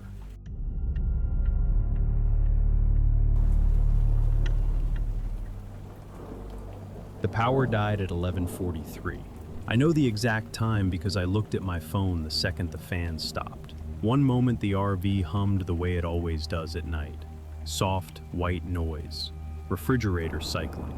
A low electrical presence you stop noticing after the first hour. The next moment everything went still. No fan, no fridge, no glow from the control panel above the sink. Just silence. The kind that feels larger than it should. My wife stirred from the dinette bed and whispered, "Did you turn something off?" "No," I said. I already knew what it was. Battery. We'd been dry camping the last 2 nights. I'd told myself we had enough charge left. Lights were minimal, no heavy appliance use. I was wrong. I stepped down from the bed and opened the cabinet panel near the floor. The monitor was dead. Not low, dead. I tried the generator next, turned the key. It clicked once, then nothing. Outside, the campground was quiet. Too quiet. No headlights sweeping past. No late-night voices. Most families had turned in before 11. I stepped outside into the cool air. The loop looked darker than usual. A few scattered porch lights glowed faintly through blinds, but no exterior lighting was on nearby. I checked the shore power connection, even though I knew we weren't plugged in. Nothing loose, nothing obvious. Back inside, my phone read 11:46 p.m., 23% battery, signal weak. I told myself it wasn't an emergency. The fridge would hold temperature overnight. The kids were asleep. We could deal with it in the morning. But the silence pressed in heavier than I expected. Without power, every small noise felt amplified. A zipper shifting, a branch scraping against the RV side, a footstep somewhere on gravel. I froze at that last one. Not close, but not far either. Slow, measured. I stepped outside again. That was when I saw the only other light on the loop. Not bright, just steady. A small white glow from the far end near the water spigot area. Someone was awake. As if on cue, a shape detached from the shadow near that light and began walking toward our site. Unhurried, hands in jacket pockets. I didn't need to see his face clearly to recognize the posture. "You lose power?" he asked before I said a word. Not, "Everything okay?" Not, "Need something?" Specific. Battery. He stopped at the edge of our gravel pad, close enough to see the dark interior through the doorway. "I saw your lights flicker out," he added. I hadn't seen them flicker. I had just heard them die. "Yeah," I said carefully. "Battery must have drained." He nodded like that confirmed something he already suspected. "Happens more than people think," he said, "especially if the terminals aren't tight." Terminals. He said it casually, like he'd already been near them before. He shifted slightly, looking toward the lower compartment on the driver's side, exactly where the battery housing was. "You got a jumper pack?" he asked. "No." He tilted his head once. "I do." Of course he did. Not a toolbox full of random gear, not vague offers of help. A jumper pack, specific solution to the exact problem we were having at 11:43 p.m. He took one step closer. close enough now that if I opened the compartment, he would be standing within arm's reach of the RV door. Close enough to see inside clearly once power returned. I hesitated. Behind me, my wife stood just inside the doorway in the dark, waiting to see what I would decide. And for the first time all weekend, the choice didn't feel abstract. We actually needed help, and he was the only one awake. He didn't rush me. That was the part that made it harder to refuse. He stood just outside the spill of our doorway light, waiting for me to decide. "If you want," he said evenly, "I can grab it. Takes 2 minutes." 2 minutes. Simple, practical, reasonable. Behind me, my wife said quietly, "It'll get cold in here without the fan." She wasn't wrong. The air had already shifted. Without circulation, the RV felt smaller, thicker. "Okay," I said finally. "Appreciate it." He nodded once and walked back toward the faint white glow near the water spigot. I watched him the whole way. He didn't disappear into a campsite. He walked to a dark pickup parked slightly off the gravel edge, opened the bed, and lifted out a compact black case. Prepared, not scrambling. When he returned, he didn't wait for instructions. "Battery compartment's on this side, right?" he said, already angling toward the lower hatch on the driver's side. I hadn't pointed yet. He crouched smoothly and tapped the panel with his knuckle. "This one?" I hesitated just long enough for him to notice. "Yeah," I said. "That's it." He smiled faintly. "Figured." I opened the hatch. The smell of warm metal and dust drifted out. He leaned in close, closer than necessary. The beam from his small flashlight swept directly across the terminals. "Negative's a little loose," he said immediately. He reached for the clamp without asking. I watched his hands carefully, steady, confident, like someone who had done this many times. He clipped the jumper pack leads into place and pressed a button. A soft hum filled the compartment. "Try it," he said. I stepped inside and turned the ignition switch. The panel lights flickered once, then steadied. The fan kicked on. The refrigerator beeped back to life. Power returned. From inside, I heard my wife exhale. Relief. When I stepped back out, he was still crouched near the battery housing. "Not packing up yet, just looking at something." "You might want to tighten that terminal tomorrow," he said casually. "Wouldn't want it dying again in the middle of the night."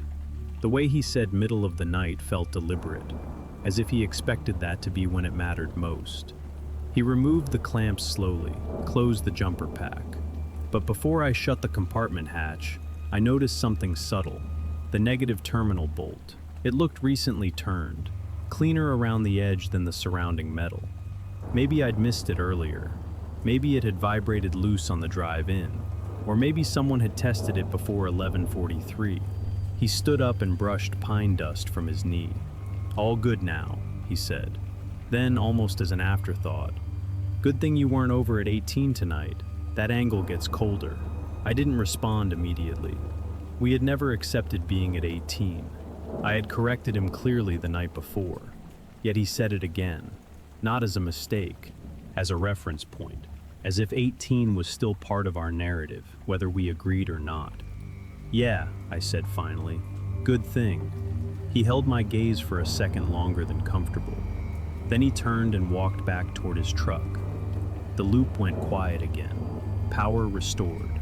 Problem solved. But as I closed the battery hatch, I tightened the negative bolt myself. It moved easily. Too easily. And I couldn't stop thinking about the sequence of events. The power didn't flicker gradually. It died all at once. At 11:43. Right when most of the campground was fully asleep. Right when the only visible light left on the loop belonged to him. He hadn't forced his way inside. He hadn't created a dramatic crisis. He had simply been present the moment we needed something, and he had known exactly where to stand. The next day, I checked the battery in full daylight, not casually, methodically. I opened the compartment and crouched down with a proper wrench this time. The negative terminal was tight now, solid, no play. But the mark around the bolt head caught my attention. There was a faint crescent-shaped scrape in the dust coating the metal bracket beside it. Not fresh shine from vibration, a directional mark, as if a tool had slipped slightly while turning counterclockwise. I tried to recreate it gently, loosen the bolt a quarter turn. The wrench contacted the bracket in almost the exact same place. It would have taken intention, not a bump from the road, not gradual loosening, a deliberate adjustment. I told myself there were other explanations. Maybe I had tightened it sloppily last month. Maybe I'd nudged it while loading gear. But I couldn't shake the timeline. 11:43 p.m., full stop power failure. No gradual dimming, no warning beeps, just silence. That evening, I didn't wait for something to fail. At 9:30 p.m., before most of the campground had turned in, I shut the RV down manually, switched off the main breaker, disconnected the battery entirely. Total darkness inside. Then I stepped outside and waited. From the road, our site looked powered down again. No glow through blinds, no fan hum, no fridge cycle, just another dark shape in the loop. At 10:02, I saw him walking his usual path, hands in pockets, scanning casually. He slowed when he reached the stretch near our site, not because of light this time, because of absence. He paused slightly, head tilting as if recalculating. If he believed our battery had failed again, he would expect movement, concern, activity. Instead, there was nothing. He took one step closer to our gravel pad, just inside the boundary, listening. Then he shifted his gaze toward the lower battery compartment area. Even in darkness, he oriented to the correct side instinctively. That was when I stepped out from behind the RV. "You looking for something?" I asked evenly. He didn't flinch, didn't jump. He just adjusted his stance and smiled faintly. "Thought I saw your lights flicker," he said. "They didn't," I replied. A small pause, measured. He glanced once toward Site 18 in the distance, then back at me. "Good," he said. "Wouldn't want that happening twice." Twice. He said it like an expectation, not a coincidence. I held his gaze. "It won't," I said. For the first time all weekend, his smile didn't reach his eyes. He nodded once, then walked on without another word. I stood there for several seconds after he disappeared into the darker end of the loop. Then I reconnected the battery, powered everything back up. Inside, my wife looked at me carefully. "You think he did something?" she asked quietly. "I think he knew it would fail," I said. That was the part that mattered. Not proof, not evidence, prediction.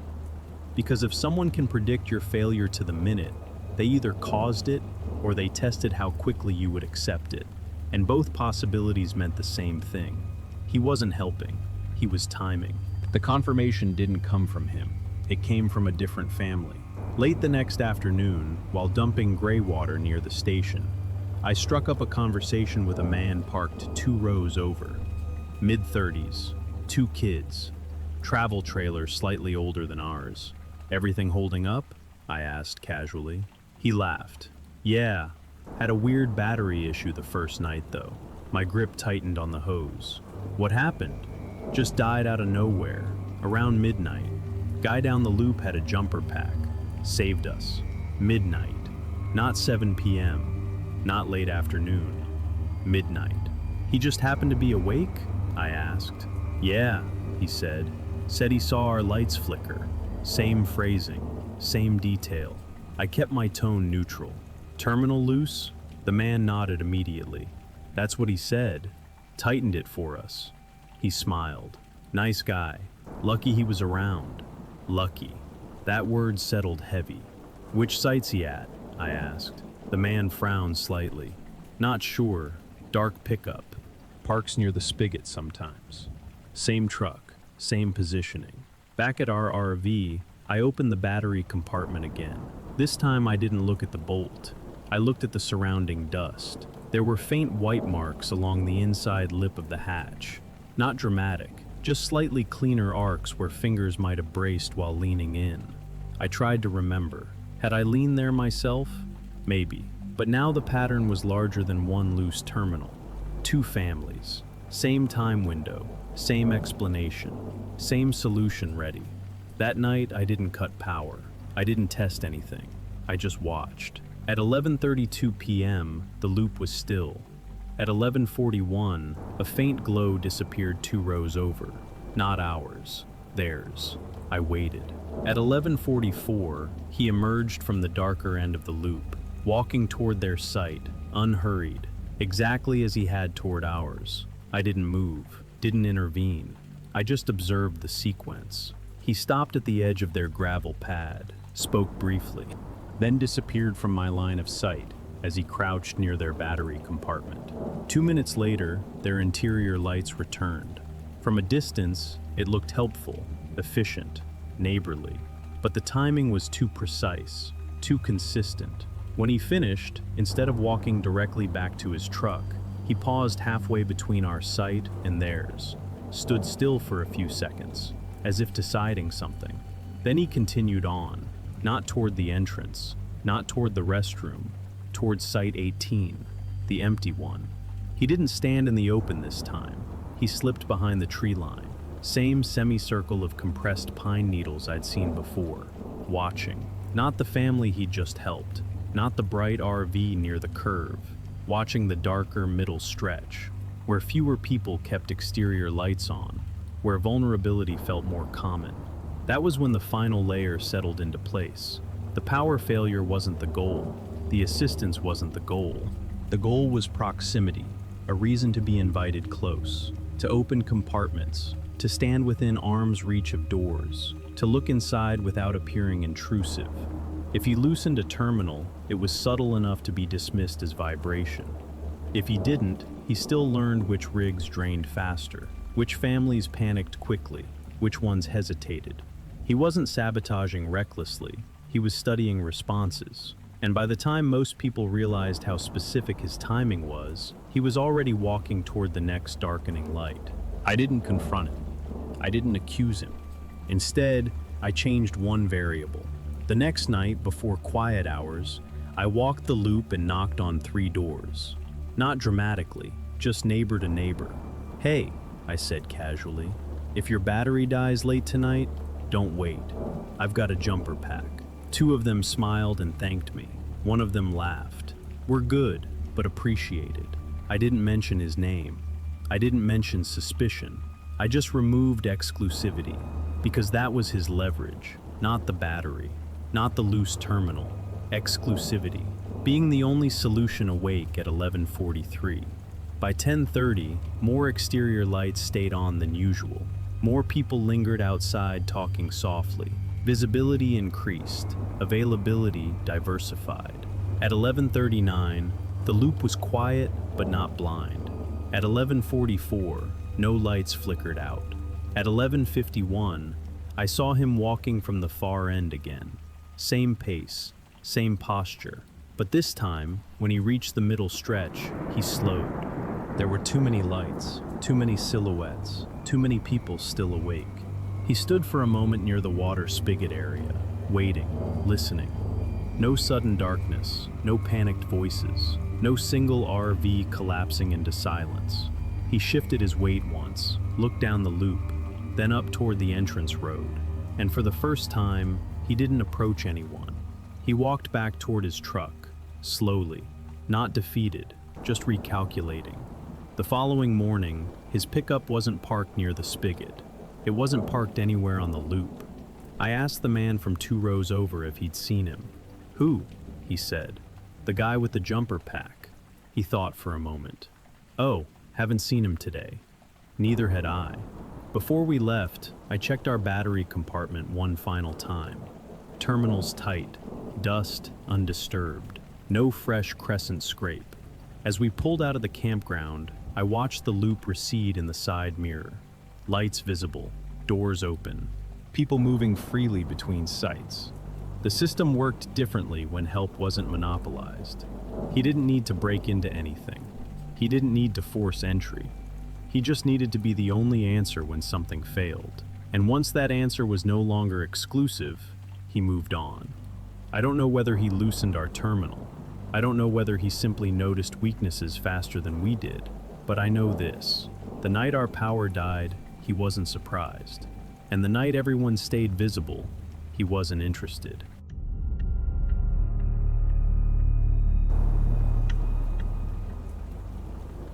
I was the one who told them he was safe. That's the part that keeps replaying. Not the battery, not the empty site, not the footsteps in the pine needles. That sentence. We met him the first afternoon. Check-in line was backed up near the small wooden office by the entrance. 2 rigs ahead of us were struggling to angle into tight spots, while other campers waited, engines idling. He stepped up beside my window while I was trying to reverse into Site 22. "You're cutting it too sharp," he said calmly. "Swing a little wider. You've got space on your passenger side." He didn't bark instructions. He didn't grab the wheel. He just guided with small hand signals, confident, measured, comfortable. I followed his gestures. The RV slid into place cleanly. "Appreciate it," I said, stepping out. "No problem," he replied. "I've camped this loop before. Tight turn if you don't know it." That was the first seed. He'd camped here before. Familiarity without verification. A couple in the neighboring site were watching us settle in. The husband laughed lightly. "Always someone who knows the angles better than you do." I nodded toward the man. "He's good," I said. "Knows the park." Simple sentence, harmless, but it did something. It transferred credibility. Later that evening, when we were setting up chairs and string lights, he walked past again. "Looks good," he said. "You'll want to keep that awning tight if the wind picks up. Storm rolled through here last month." Practical advice, specific detail. I asked where he was staying. "Bouncing around," he said. "Got a truck near the spigot. Might move sites tomorrow." Flexible answer, not anchored. But I didn't question it. When the couple next to us came over with drinks around sunset, the husband asked quietly, "That the guy who helped you back in?" "Yeah," I said. "He's cool." Cool, safe, normal, part of the loop. An hour later, as we sat around a small propane fire pit, I saw him walking alone down the gravel road. Without thinking much about it, I lifted a hand. "Hey," I called out, "you want to join us?" He hesitated just long enough to appear polite, then nodded. "Sure," for a bit. He pulled up a folding chair from somewhere nearby. I remember that clearly now. He didn't ask if it was okay, because I had already made it okay. Conversation flowed easily. Where everyone was from, how long they were staying, which sites were checking out Sunday morning. He listened more than he spoke. When he did speak, it was short, helpful, non-threatening. At one point, the woman from Site 20 leaned toward me and asked quietly, "He's staff?" "No," I said. "Just been here before." That was all it took. No badge, no proof, no verification. Just my tone, relaxed, unconcerned. Later that night, when he stood to leave, he nodded toward each of us like he belonged there. And no one questioned it, because I had already introduced him into the circle. I told everyone he was safe. And from that moment on, he didn't have to prove anything himself. I didn't realize what that introduction had done until later. At the time, it felt normal. Campgrounds work like that. One person vouches, another relaxes. A stranger becomes that guy from 22. After the first night around the fire, I noticed something subtle. He didn't have to approach people anymore. People approached him. "Hey, you camp here often? You know if the showers get crowded in the morning? Is the South Trail worth the hike?"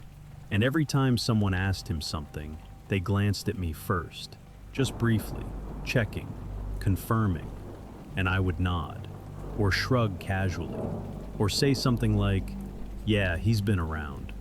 That was enough. I had unknowingly become a reference point. The second evening, when he stopped near Site 20 and asked about their cooler setup, no one stiffened, because he had already sat in our circle. When he walked past 18 and lingered near the tree line, it didn't look suspicious, because he had already laughed with us about weather and generator noise. When he showed up at 11:43 with a jumper pack, it didn't feel invasive, because I had already framed him as helpful. Each moment built on the last, not because he forced it, because I smoothed it. The memory that hits hardest now is from the second night. The couple from 2 rows over were debating whether to let their kids ride scooters down the loop after dark. The husband glanced toward me and said, "That guy seems to know the place. You think it's safe?" I didn't hesitate. "Yeah," I said. "He's good." 2 words.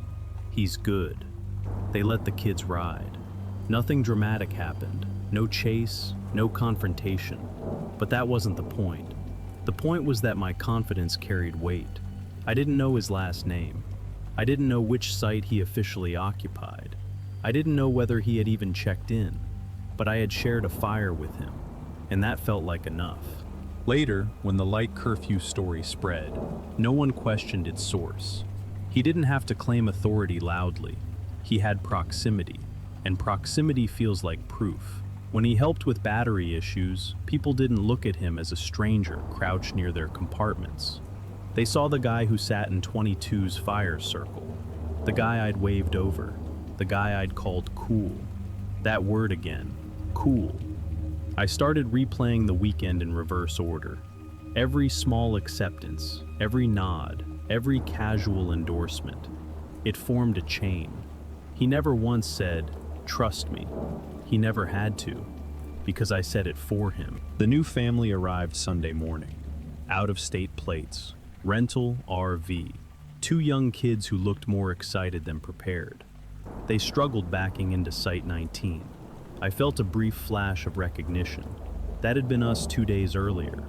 Before I could step forward to help, he did. Calm hand signals, measured voice, same steady posture. Within minutes, their rig was aligned cleanly on the gravel pad. The father stepped out, laughing nervously. "Man, thank you. We've never done this before." He waved it off lightly. "Everyone starts somewhere." Then the father glanced toward me. "You know him?" he asked. There it was, the transfer point. I could feel it forming, the invisible bridge between stranger and circle. My answer would decide whether he crossed it instantly or had to build it himself. For a second, I saw the whole weekend stacked in front of me. The fire circle, the curfew suggestion, the empty Site 18, the battery at 11:43.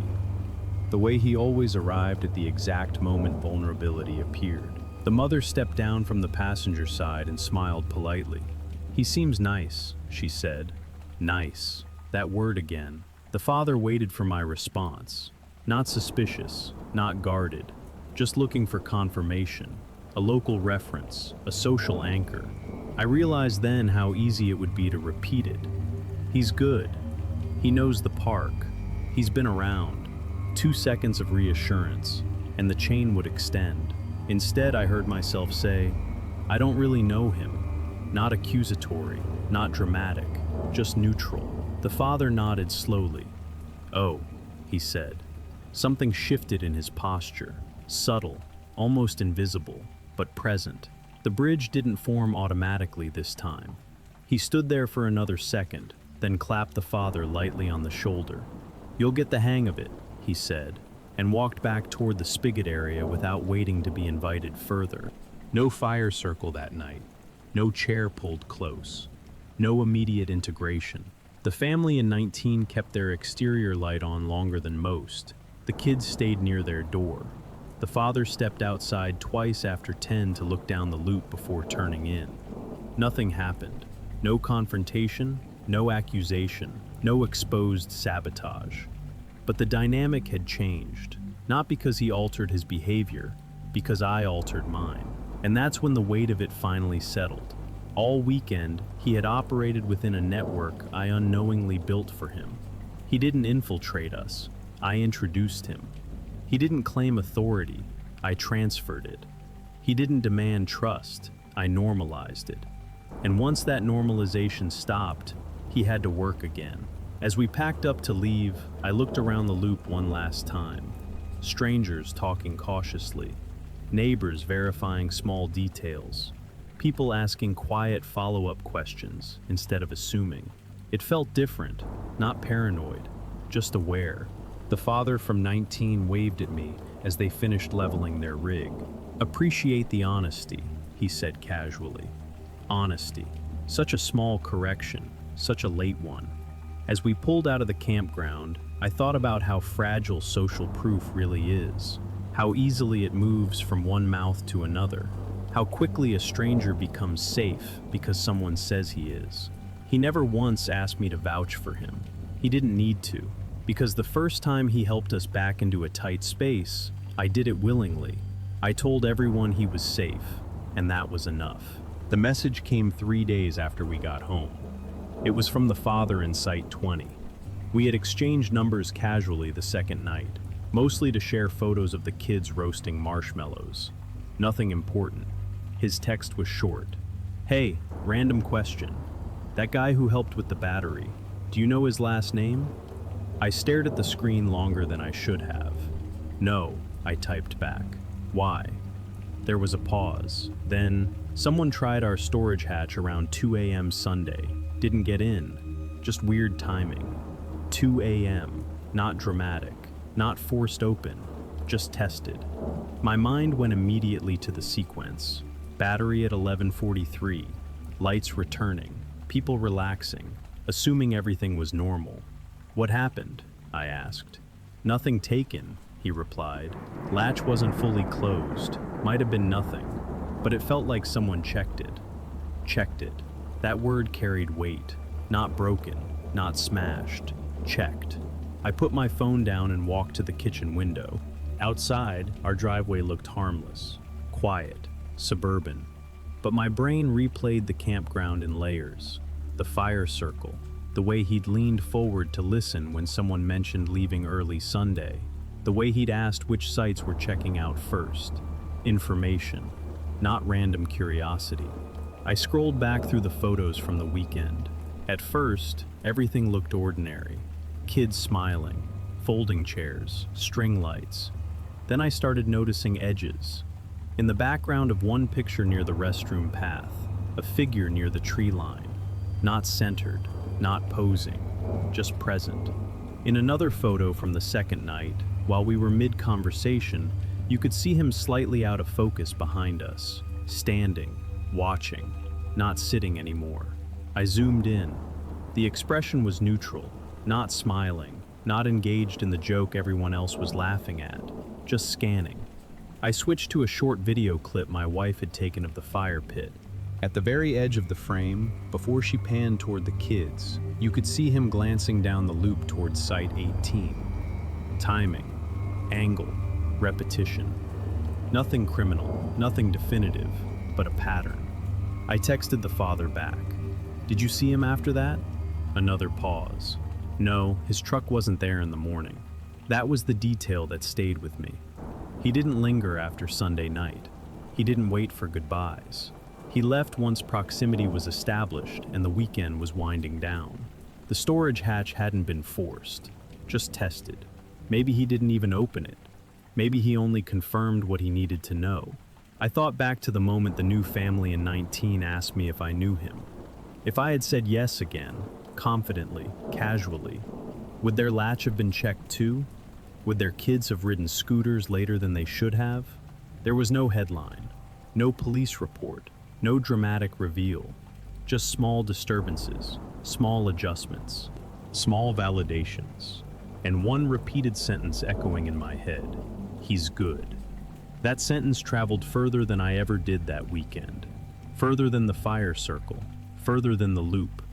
Because once you label someone safe in a shared space, you don't just protect them socially, you lower everyone else's guard. He never once claimed he belonged there. I gave him that. And somewhere between the first backing in maneuver and the last night under string lights, that was all he needed. For a while, I told myself it was nothing. A loose latch, a coincidence, a man who happened to walk the loop at odd hours. That would have been easier. But the change didn't happen at the campground. It followed me home. 2 weeks later, we hosted a small neighborhood cookout. New family had just moved in across the street. Nice enough, friendly, brought store-bought cookies in a plastic container. At one point, someone asked me quietly, "They seem all right, right?" Such a normal question, the kind people ask without thinking. And I felt that same pause forming again. The invisible bridge, the transfer of credibility. All I had to do was say, "Yeah, they're good." That sentence almost came out automatically, because that's what we do. We smooth social edges. We reduce friction. We keep things comfortable. But now I could see the mechanism clearly. Endorsement doesn't just describe someone, it reshapes how everyone else behaves around them. At the campground, my tone had lowered guards. It had accelerated access. It had made proximity feel harmless. So this time, I answered differently. They seem fine, I said, but we don't really know them yet. Neutral, measured, not accusatory, just honest. The conversation moved on.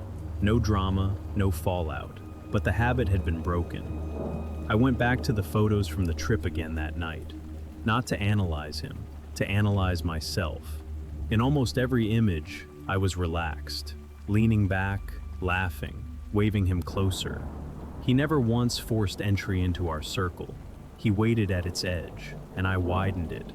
That's the part that unsettles me most. He didn't manipulate aggressively. He didn't lie loudly. He positioned himself where social proof could do the rest. And once I supplied that proof, he didn't need to earn it anymore. I don't know if he loosened a terminal. I don't know if he tested more latches than one. I don't know if he ever intended something worse. What I do know is this. Nothing dramatic had to happen for the system to work. A shared fire, a nod, a casual sentence. He's good. That was enough. Now, whenever someone asks me if another person is safe, I don't answer quickly, because I understand something I didn't before. Belonging can be granted in seconds, and once it's granted, it spreads faster than doubt ever does. He never claimed the campground. He never asked for trust. I told everyone he was safe, and that was all he needed. There's one image I can't unsee. It's from the first night, before the fire circle, before the battery, before the curfew suggestion. It's just a photo my wife took while I was adjusting the awning. Sunset light, orange sky through pine branches. Nothing unusual, except now, when I zoom in, I see him. Not close, not smiling. Standing near the gravel bend where the loop curves out of sight, watching us back in. That was before I waved him over, before I called him cool, before I transferred credibility. He was already there, positioned, observing, waiting for a gap. I used to think the moment mattered most, the invitation, the sentence, the nod. But now I think the real mechanism is simpler. People don't force their way into circles. They wait until someone inside expands it. That weekend, I expanded ours, not recklessly, not maliciously, just casually, the way people always do. Sometimes I replay it differently in my head. What if I hadn't lifted my hand? What if I'd answered, I don't know, the first time? Would anything have changed? Maybe, maybe not. What unsettles me isn't what he might have done. It's how easily the system worked. No deception, no disguise, no authority badge, just timing. And one person willing to say, he's safe. Now, when I think about campgrounds, I don't picture trees or firelight first. I picture circles, invisible lines around folding chairs, around conversations, around trust. And I remember how thin those lines are. He never once claimed he belonged there. He never needed to. I told everyone he did, and if I hadn't stopped on Sunday morning, I might still be doing it. It's strange how most of these stories didn't start with danger. They started with something small, a flashlight, a favor, a chair by the fire, a simple sentence. He seems fine. Trust rarely feels reckless in the moment. It feels polite. It feels neighborly. It feels normal. That's why it spreads so easily. Not because strangers force their way in, but because someone inside decides to widen the circle. Tonight's stories weren't about monsters. They were about proximity, about timing, about how quickly a person can become part of the background once one voice says they belong. Maybe nothing would have happened. Maybe everything would have. Most of the time, we never know. And that uncertainty is what lingers. The next time someone asks you, "Do you know him?" Listen to the pause before you answer. Sometimes that pause is the only barrier you have. Different campground, different weekend, same mistake. The next story is worse.